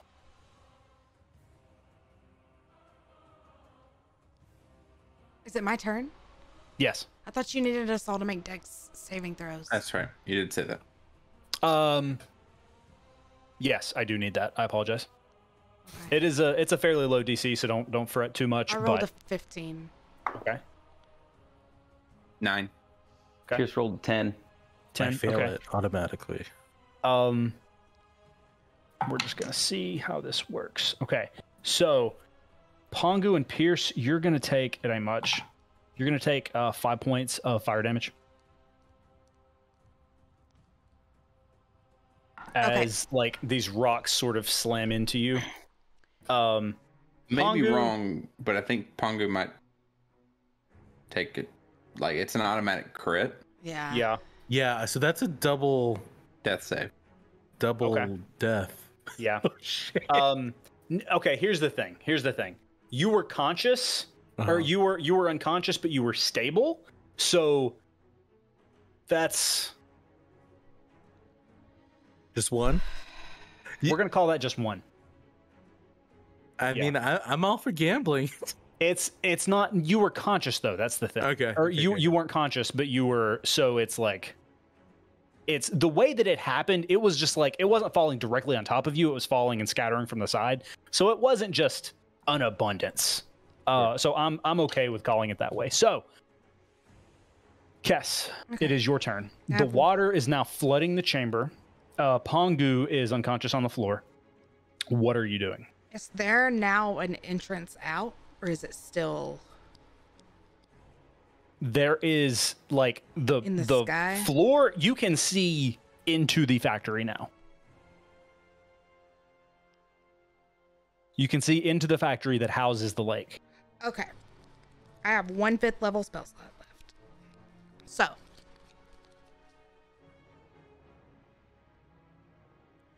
And does ash look like it's stopping or no? Ash, you look over and it as I said, it appears to be flame, but it's still going through the water. It is roiling and it is causing the water around it to bubble with heat, but Ash is still sitting there.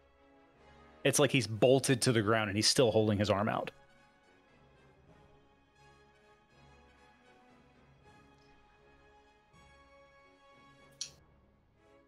Okay. I cast polymorph. Okay.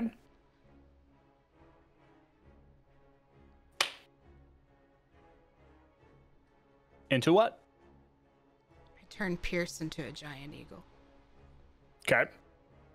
And I yell for him to grab Pongu and Q. Okay. Hit my knives.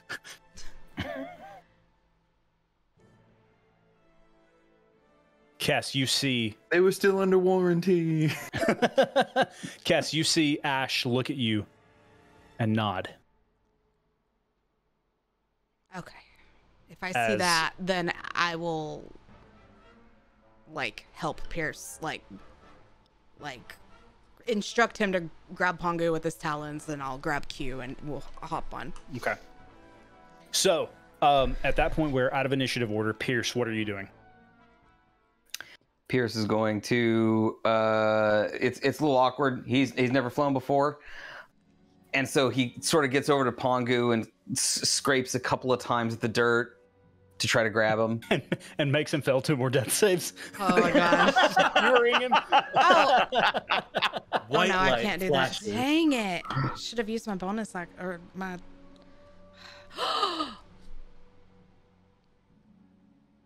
Does Pongu have anything edible like where I can just pick it up and smash it in his mouth? What do you think? Like healy food? I have 1 scone left, but you all don't know that. Yeah. It would be hidden away with all the way all of this is Okay, yeah, happening. yeah, He's yeah. fine. He's fine. He's fine. We'll just We got bang it. We his got head it. on the ceiling on the way out. Yeah. Weekend at Pongu's. Here's scooping at Pongu, and unless told otherwise, kind of gets a hold of him, and then so- puts. Oh, go ahead. I was just gonna say, so yeah, you grab a hold of him and you start to fly, I imagine, toward the hole in the ceiling. As long as Kess and Q have been able to grab hold. I would say, yeah. Okay. Then Q, you grab hold, yeah. Yeah, and I try to grab hold from like in the claw-ish area because Q's plan is to try to smack Pongu again with another spare the dying. Okay. Cool. So you fly forward, and there is this column of black flame and silver sort of tendrils are still shooting forth out of the ceiling. And as you get closer, you see that it's shooting all the way, not only out of this hole in the cave ceiling, but all the way through the top of the factory as well, and it's going as far in the sky as you can see. And there is a narrow slit. I would like for you to make a dexterity check. There is a narrow slit, but around the Can I give him guidance? ceiling. Yes. Okay. You have guidance. It's probably a good thing. 18. Okay. That is successful. So you fly deftly and you sort of, you've never flown before, but you feel pretty fucking good about it as you and you narrow your wings and streamline yourself and you shoot straight forth out of the cave ceiling and then out of into the factory. You see people as you're flying outward, you and all of you on his back see people scurrying about trying to run out. You see people like lying prone on the floor. You see people running, and then you sort of hear a rumble as you fly directly out of the factory ceiling, I imagine. Mm-hmm. Yeah, we're going straight up. So you continue flying straight up in the air, and as you do, you see the factory collapses, and the ground underneath the factory collapses into a gigantic crater that crawls out and spreads throughout Renmore. And we're going to take a break. Hope they had a union.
And welcome back. So, Pierce, as you have escaped the embers in the tower of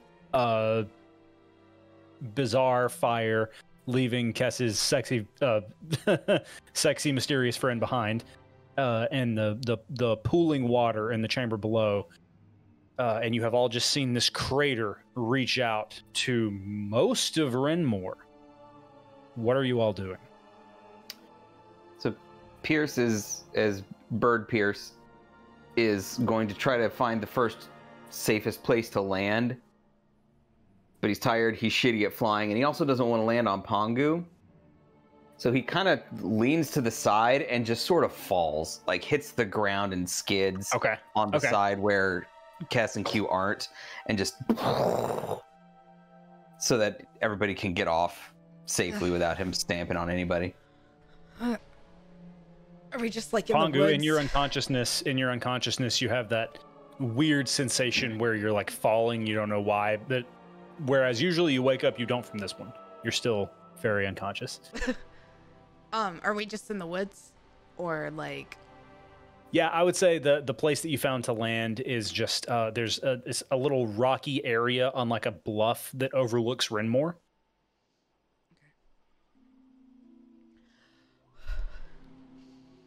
Okay.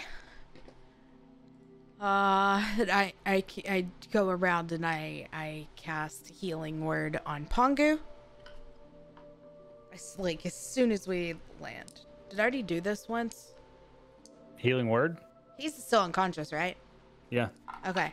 That is 8 points of heals for you. Pongu's been in and out for a while now. Yeah. Oh. I hit him just with another little baby one, because I can. That is 7 points. Okay. 7 more. I take Pierce's face and I start turning it and looking at him, but trying to make sure he's okay. And I hit him. I hit him with. Are you still a bird? Oh, that's me. Don't you determine that? That's me. Sorry, and I dropped the spell. when you do that, Pierce sort of crumples to like he's conscious, but he's as fucked up as a person could possibly be. Okay. Kind of when he lands, his hat sort of like falls off a little bit, and his face is just buried in his hat. Okay, you take 9 points and 8 points of heals. Look at Q. 9 Q and 8 would be addition. 17. Are you not great? You. I've definitely been better. Okay. I smack you with 9 as well. And I just Before we need to find a place, and we may need spells to. Oh. We need to GTFO, as the children say. Oh. Well, I can. She just starts molding earth and digging a hole. Just panic digging. Oh. We could stay in a hole. I'm so comfortable in a hole. Not that hole. Oh, well, if I can rest, I could fly us somewhere farther. Like way farther. Oh. But if I can rest, I can fly us. Yeah. But oh also, my god, warlocks and druids. But also, city's crumbling, and there were people there, and it's all kind of our fault a little. And well, they were kind of a shitty city. Yeah, but it wasn't their fault. You know, sometimes brought shit him into happens. the drug trade, though. This is true. Oh no! What about all of our money? Is the whole city messed up? So the crater has stopped. It went fairly far into Renmore proper, and you can, even where you are, you can hear like commotion and screaming. But it's difficult to tell. You've not been in the town long enough to really know from this distance where your friend in the bar is and things like that. Like, so you would have to investigate within the city a little bit more, because you don't know Renmore that well to begin with, but you definitely don't know Renmore with a crater in it. Right. Okay. Well, if we can just rest, I can go look. Rest. Yeah. Rest. Yeah, even just a short. Okay. Pierce looks over at Pongu. Pongu's stuffing himself with food, specifically his scone, and it's just like, just give me, and he's like eating as he's trying to cast a ritual tiny hut to give them a place to rest, and he's like eating and like doing magic. It's like, yeah, just like a few more minutes, and then we'll be safe for like 8 hours. Pierce looks at Kess. I was gonna ask him if he's okay, but I guess he's fine. Are you all good? Would you like food? Just give me a few more hours. I need to make more. I'm gonna take a dirt nap, Oh, and yeah. not a permanent dirt nap, just a regular dirt nap. I just hug him. Pierce like full on like hugs her back. And I cast Healing Word again. And you take... Oh, that was a perfect roll. You take... What? Aw, 13 points of healing.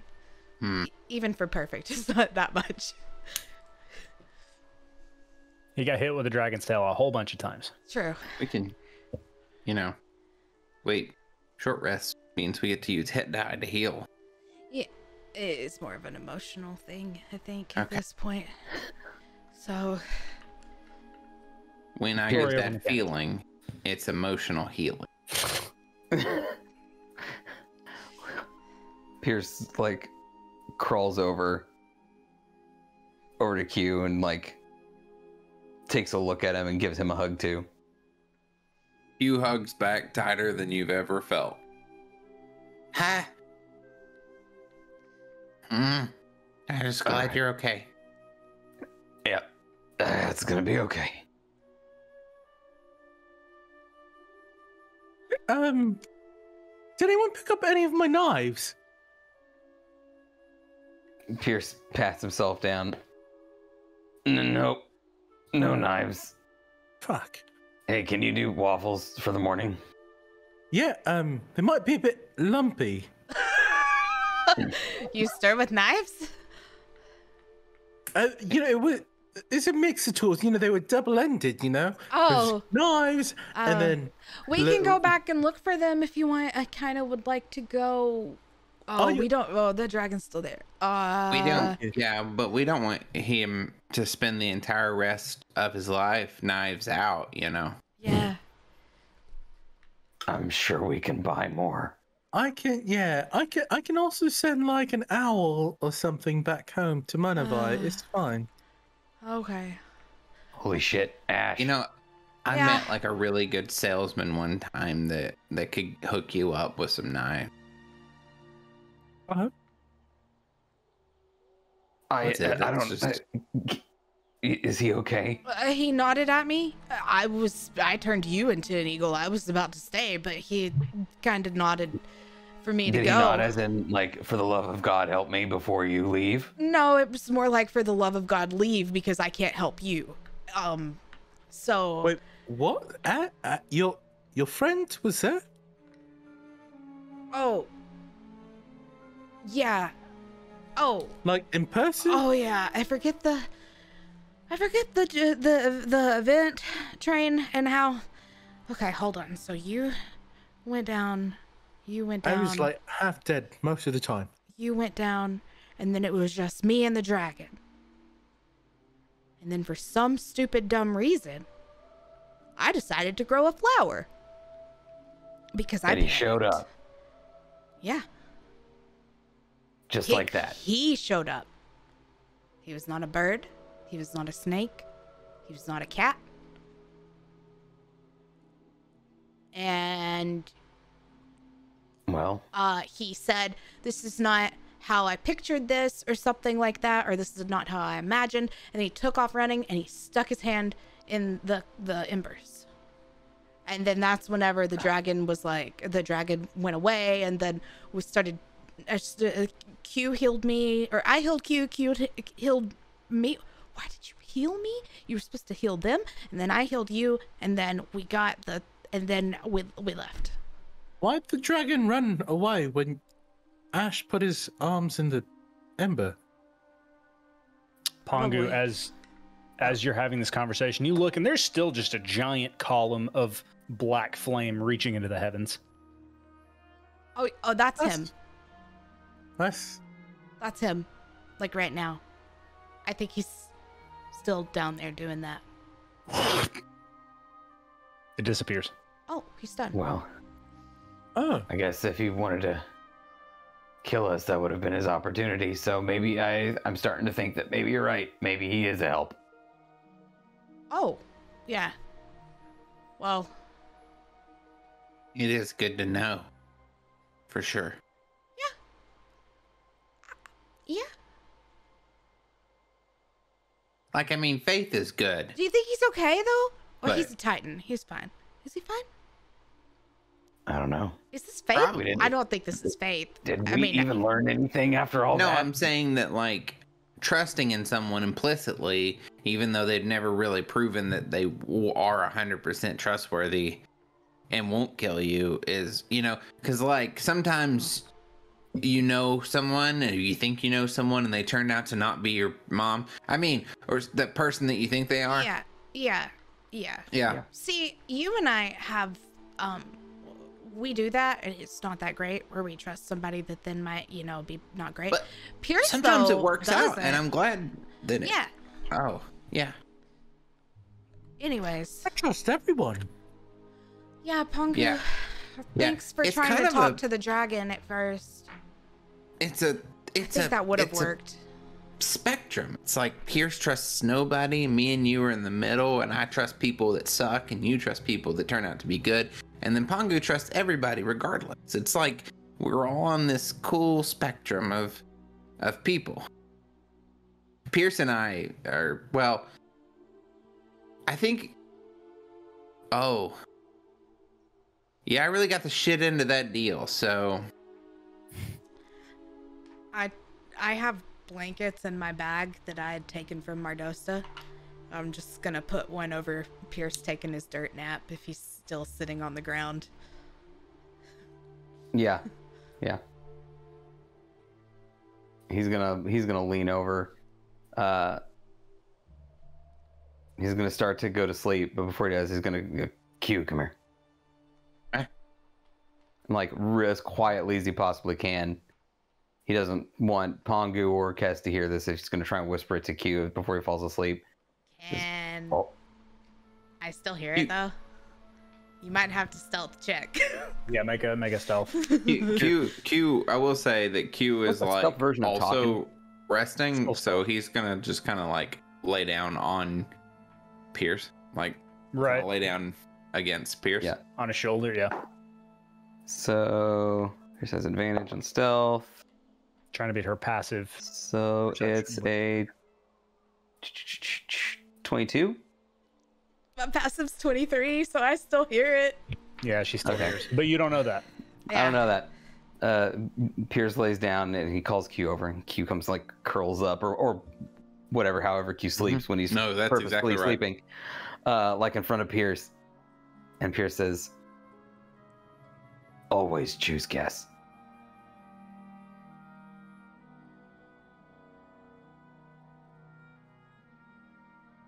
Yeah. And then Pierce stops trying to be conscious. I'm helping Pongu and acting like I didn't hear that. Yep, Pongu finishes flourishing and closing off the tiny hut, I'm assuming by now. And it's comfortable and it's calm and it's safe inside. Okay. Q then also chooses not to be conscious. So you cast Tiny Hut around everyone? Yes. Okay. Okay.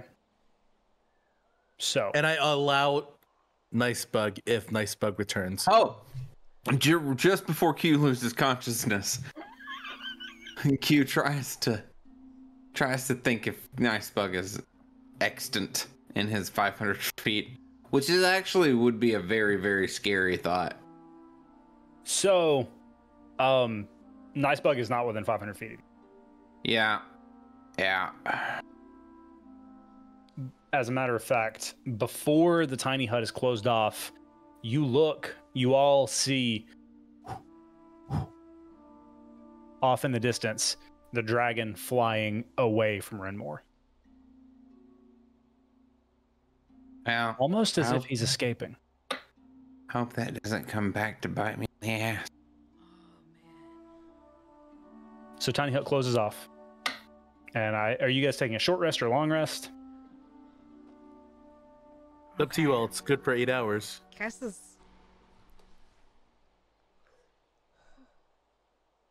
This Pierce is intending to sleep for 8 hours or 38, however long it can. What time would it be at this point? At this point, good lord, you guys were going in. That was like 4 sessions ago. It was during a shift shift change. Yeah. It was is that during. evening shift? I think it was during an afternoon shift change. Yeah, that sounds right. Probably 5 p.m. or something. So you guys were probably doing your little delve for about 3 hours or so. So it's probably around sunset.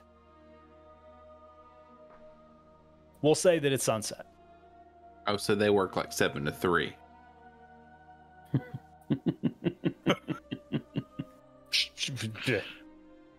It's a 12-hour shift sort of thing, and the shift has now effectively ended, as has the factory.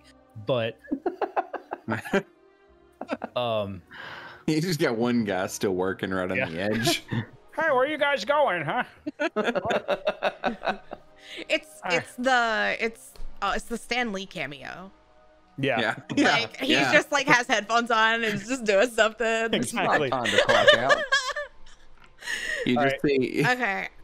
somewhere there's a news anchor that's just like stocks in tier have plummeted today. Oh, So, I have something. okay. Are you guys taking a short rest or a long rest? Q You never is told me. is Long. whatever the group chooses. Pierce is taking a like, long rest. Okay. Yeah, Q. Yeah, so Cass is not gonna do what the group does. that makes sense. Pongu, what That are you checks doing? out. I'm good with long rest. Okay. Cass, what are you doing? Cass is gonna wait for an hour. And then she's going to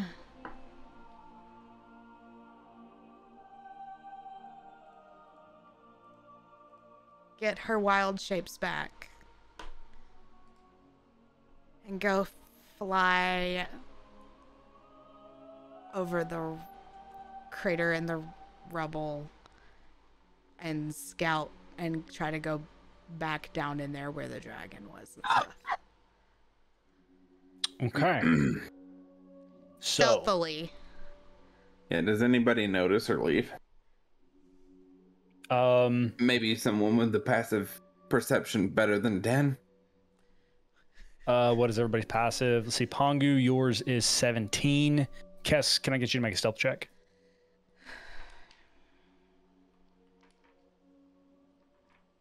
Pongu's is the highest. Got to beat 17. It's 15. Okay, Pongu, you hear her leave. Pierce, yours is 12, so you do not. I turn to Cass probably as she's like heading out, and I like give her like a you good kind of look, and I'll be back. and Pongu trusts her and goes, "See you soon." She turns into a black eagle raven Okay. something. Eagle Raven. Eagle raven. Pretty dope. Have killer eyesight. So you soar, and very quickly you make it back to the crater. And you dip down. And sure enough, as you dip down, the water has there's still standing water, but it's a lot of it has been absorbed by the roots in here, slipped into cracks and things like that. So it's about ankle deep, a little bit deeper. Is it Would be is for it you as bubbling? cast. Is it still hot? It is not, as a matter of fact. The ashes, or not the ashes, the embers, the embers are smoldering. And you look, and lying still with his arm in the embers is an unconscious Ash.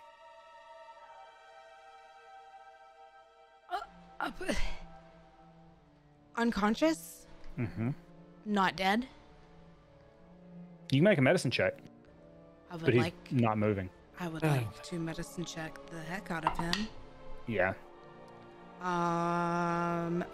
19. Okay. Yeah.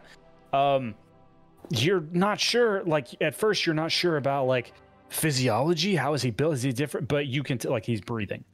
So. But he is unconscious, Okay. and there's no one else in this crater at this point. As a matter of fact, it seemed like everyone was keeping quite far away from it. Okay. I'm gonna take his body and drag it up on the ledge where I saw the dragon go into. Mm-hmm. And I'm just gonna kind of sit him up and kind of like prop him up, and I'll take one of my blankets and put it over him because he's still breathing, so I'm letting him kind of rest. And then I'm gonna turn and go into this dragon lair and look for things. Okay.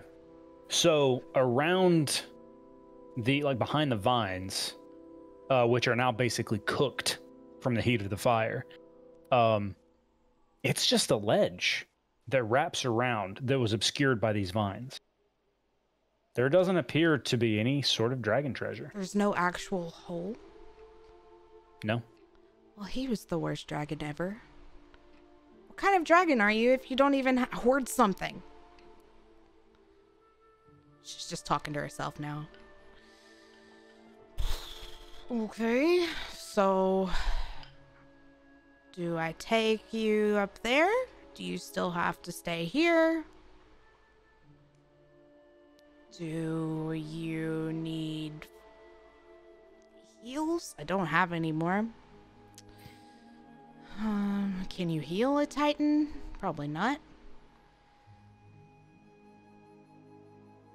Does he look any different? So, one arm is still completely unburnt.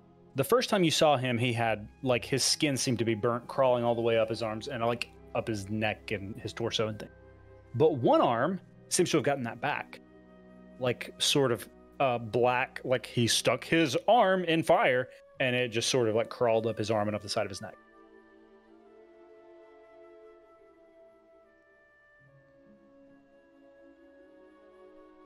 So weird.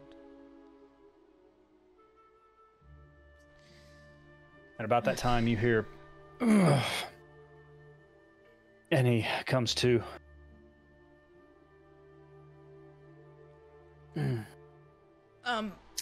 Hello, Cass. Hey. Hello. That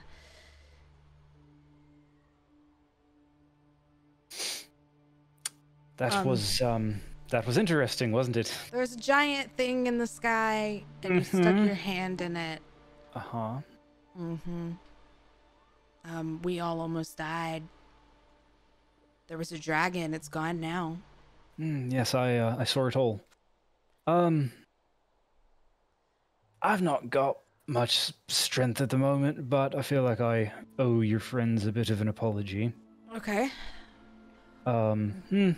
Maybe less of an apology and more of an explanation as to what they've gotten themselves into. Maybe a thank you. I think they would like that. I certainly owe them that. As I said, I'm quite weak, so do you suppose... You wanted me to turn into something and fly you to them? Can you? Yeah. I really thought that there would be some treasure back here. This dragon thing. I'm the treasure. Nasana has his own hoard elsewhere. Nasana? We're familiar. Like an old friend, or like he hates you? Or like he was imprisoning you? Or like No, she's writing in her book. Can we... I would rather really only explain this once, so... Oh, yeah. I don't know how much time I've got before I'm going to have Poofs into an owl. Alright, terrific. A giant owl. Then Okay. takes off. Oh, careful. Yes, because you're the only one that's hurt. She thinks that, not doesn't say it. So he sort of groans a little bit, and a giant owl flies out of the crater. And I would say that you all hear her landing outside, if that wakes you. Yeah, I probably don't land stealthily. I think instinctively Q is awoken. Ah! Because, Yep. terrified of owls. Pierce will open his eyes. He's awake, but he's not really stirring. I'm gonna allow Ash to pass through the barrier if he wants.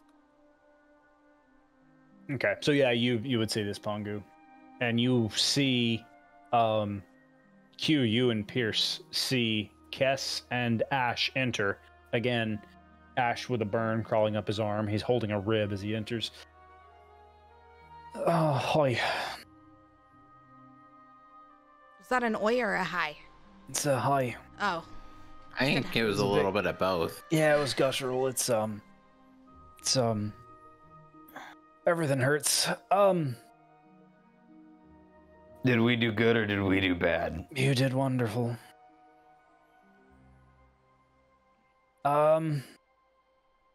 I owe you all a bit of an explanation. First of all, I might appear to be weak, but I'm much stronger than I was. So thank you for that, but I'm afraid we've got quite a bit more to do.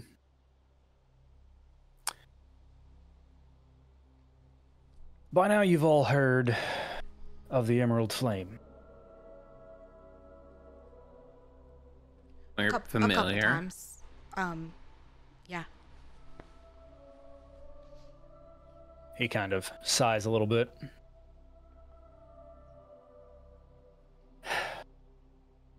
The Emerald Flame ruled this continent over a millennium ago. She was mortal first. She grew hungrier and hungrier for power. As he talks, he's still hurting, grabbing his rib. He coughs a little bit. She began to ascend to godhood. And she ruled for hundreds and hundreds of years. And, as I believe your research has been able to determine, Kess, I arose as a counter to her. In the wake of her destruction, I was born.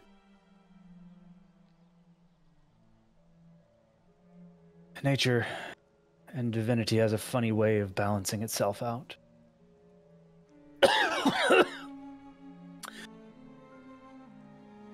She was defeated 3 times. And each of her defeats, she left behind embers just like that. Before she was eventually destroyed over the fallen god sea.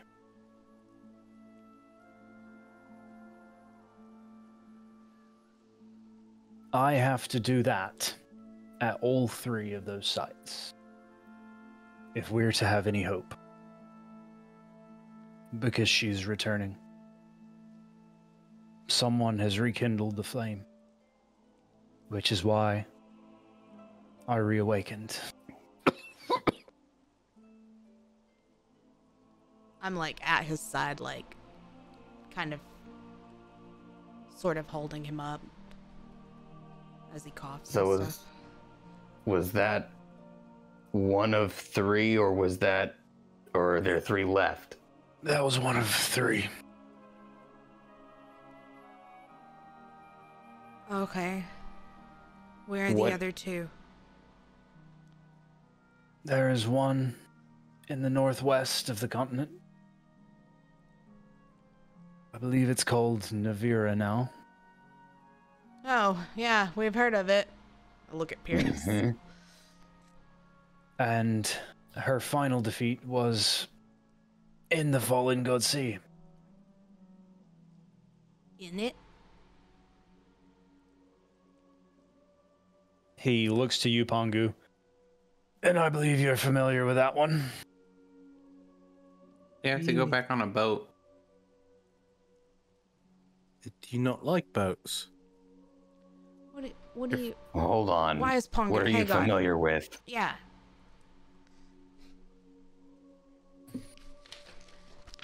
How do you two know each other? Do you know each other? No. Well, we do now. Oh, everybody, this is Ash. Ash, this is everybody. You kind of all met as a snake. Him as a snake. Lovely to meet you. Yes, I've been watching for quite some time. How is Pongo? How are you familiar with Final Defeat? Well, I don't know that he's quite as familiar with the defeat as he is the byproduct of it. But that's Lifeall neither water? here nor there at the moment. Is that Lifeall water? No. Oh. Where does that come into all this? And the void stuff? Think somebody from the void has has rekindled the flame and they're also working for the destruction of everything? So, that does complicate things a bit more. Part of the reason the Flame's queendom fell was because she and her mages developed a type of magic that was never meant to be wielded by mortals. Time magic. Void magic. Void magic. And like a 50-50 shot. Right. What you do should be fairly fine, Cass, seeing as you've actually been to the Void. But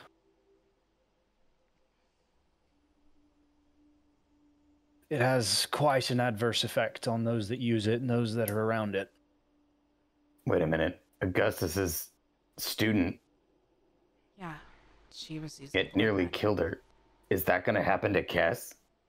It's not the same thing. This is tapping into the power of the Void, not using your knowledge of it, not using your... Kess has been through the Void. That grants her certain abilities that others don't have. So she, while she can wield this essence, that's not quite the same as wielding the Void. A lot of this is over my head, so I'm just gonna trust you. You should need to stop rest. smoking. I'm sorry to have dragged you all into this, but, We were going that direction anyways, honestly. well, my apologies, a bit of a formality.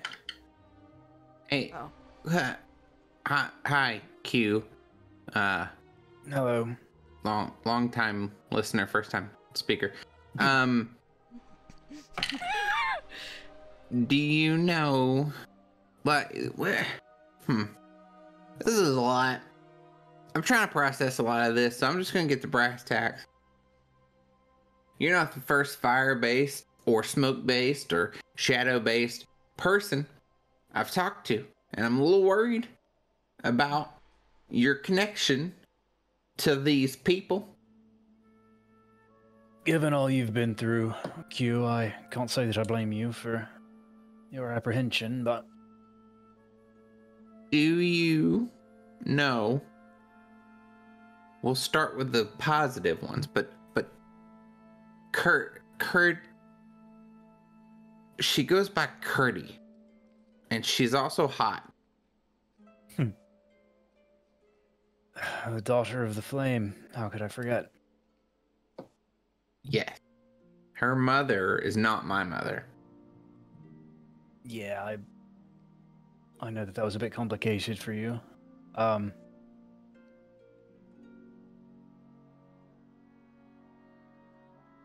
sorry, I'm very tired. What was your question, Q?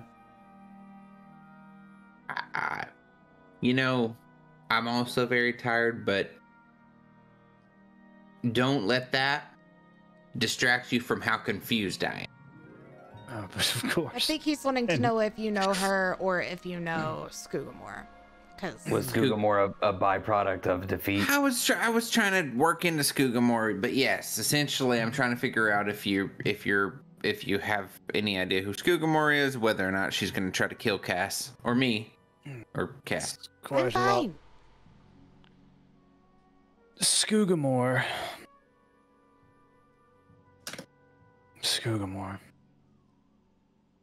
was the trusted hand of the Emerald.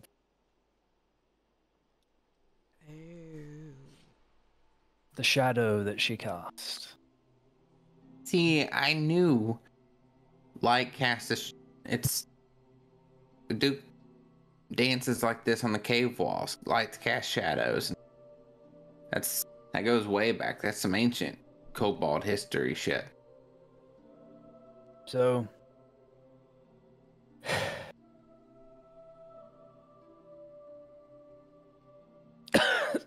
he coughs more and grabs his side. More questions tomorrow? Yeah. Perhaps we should all rest. Yeah. Do you like pancakes? I can't say I've ever had them. Waffles are better.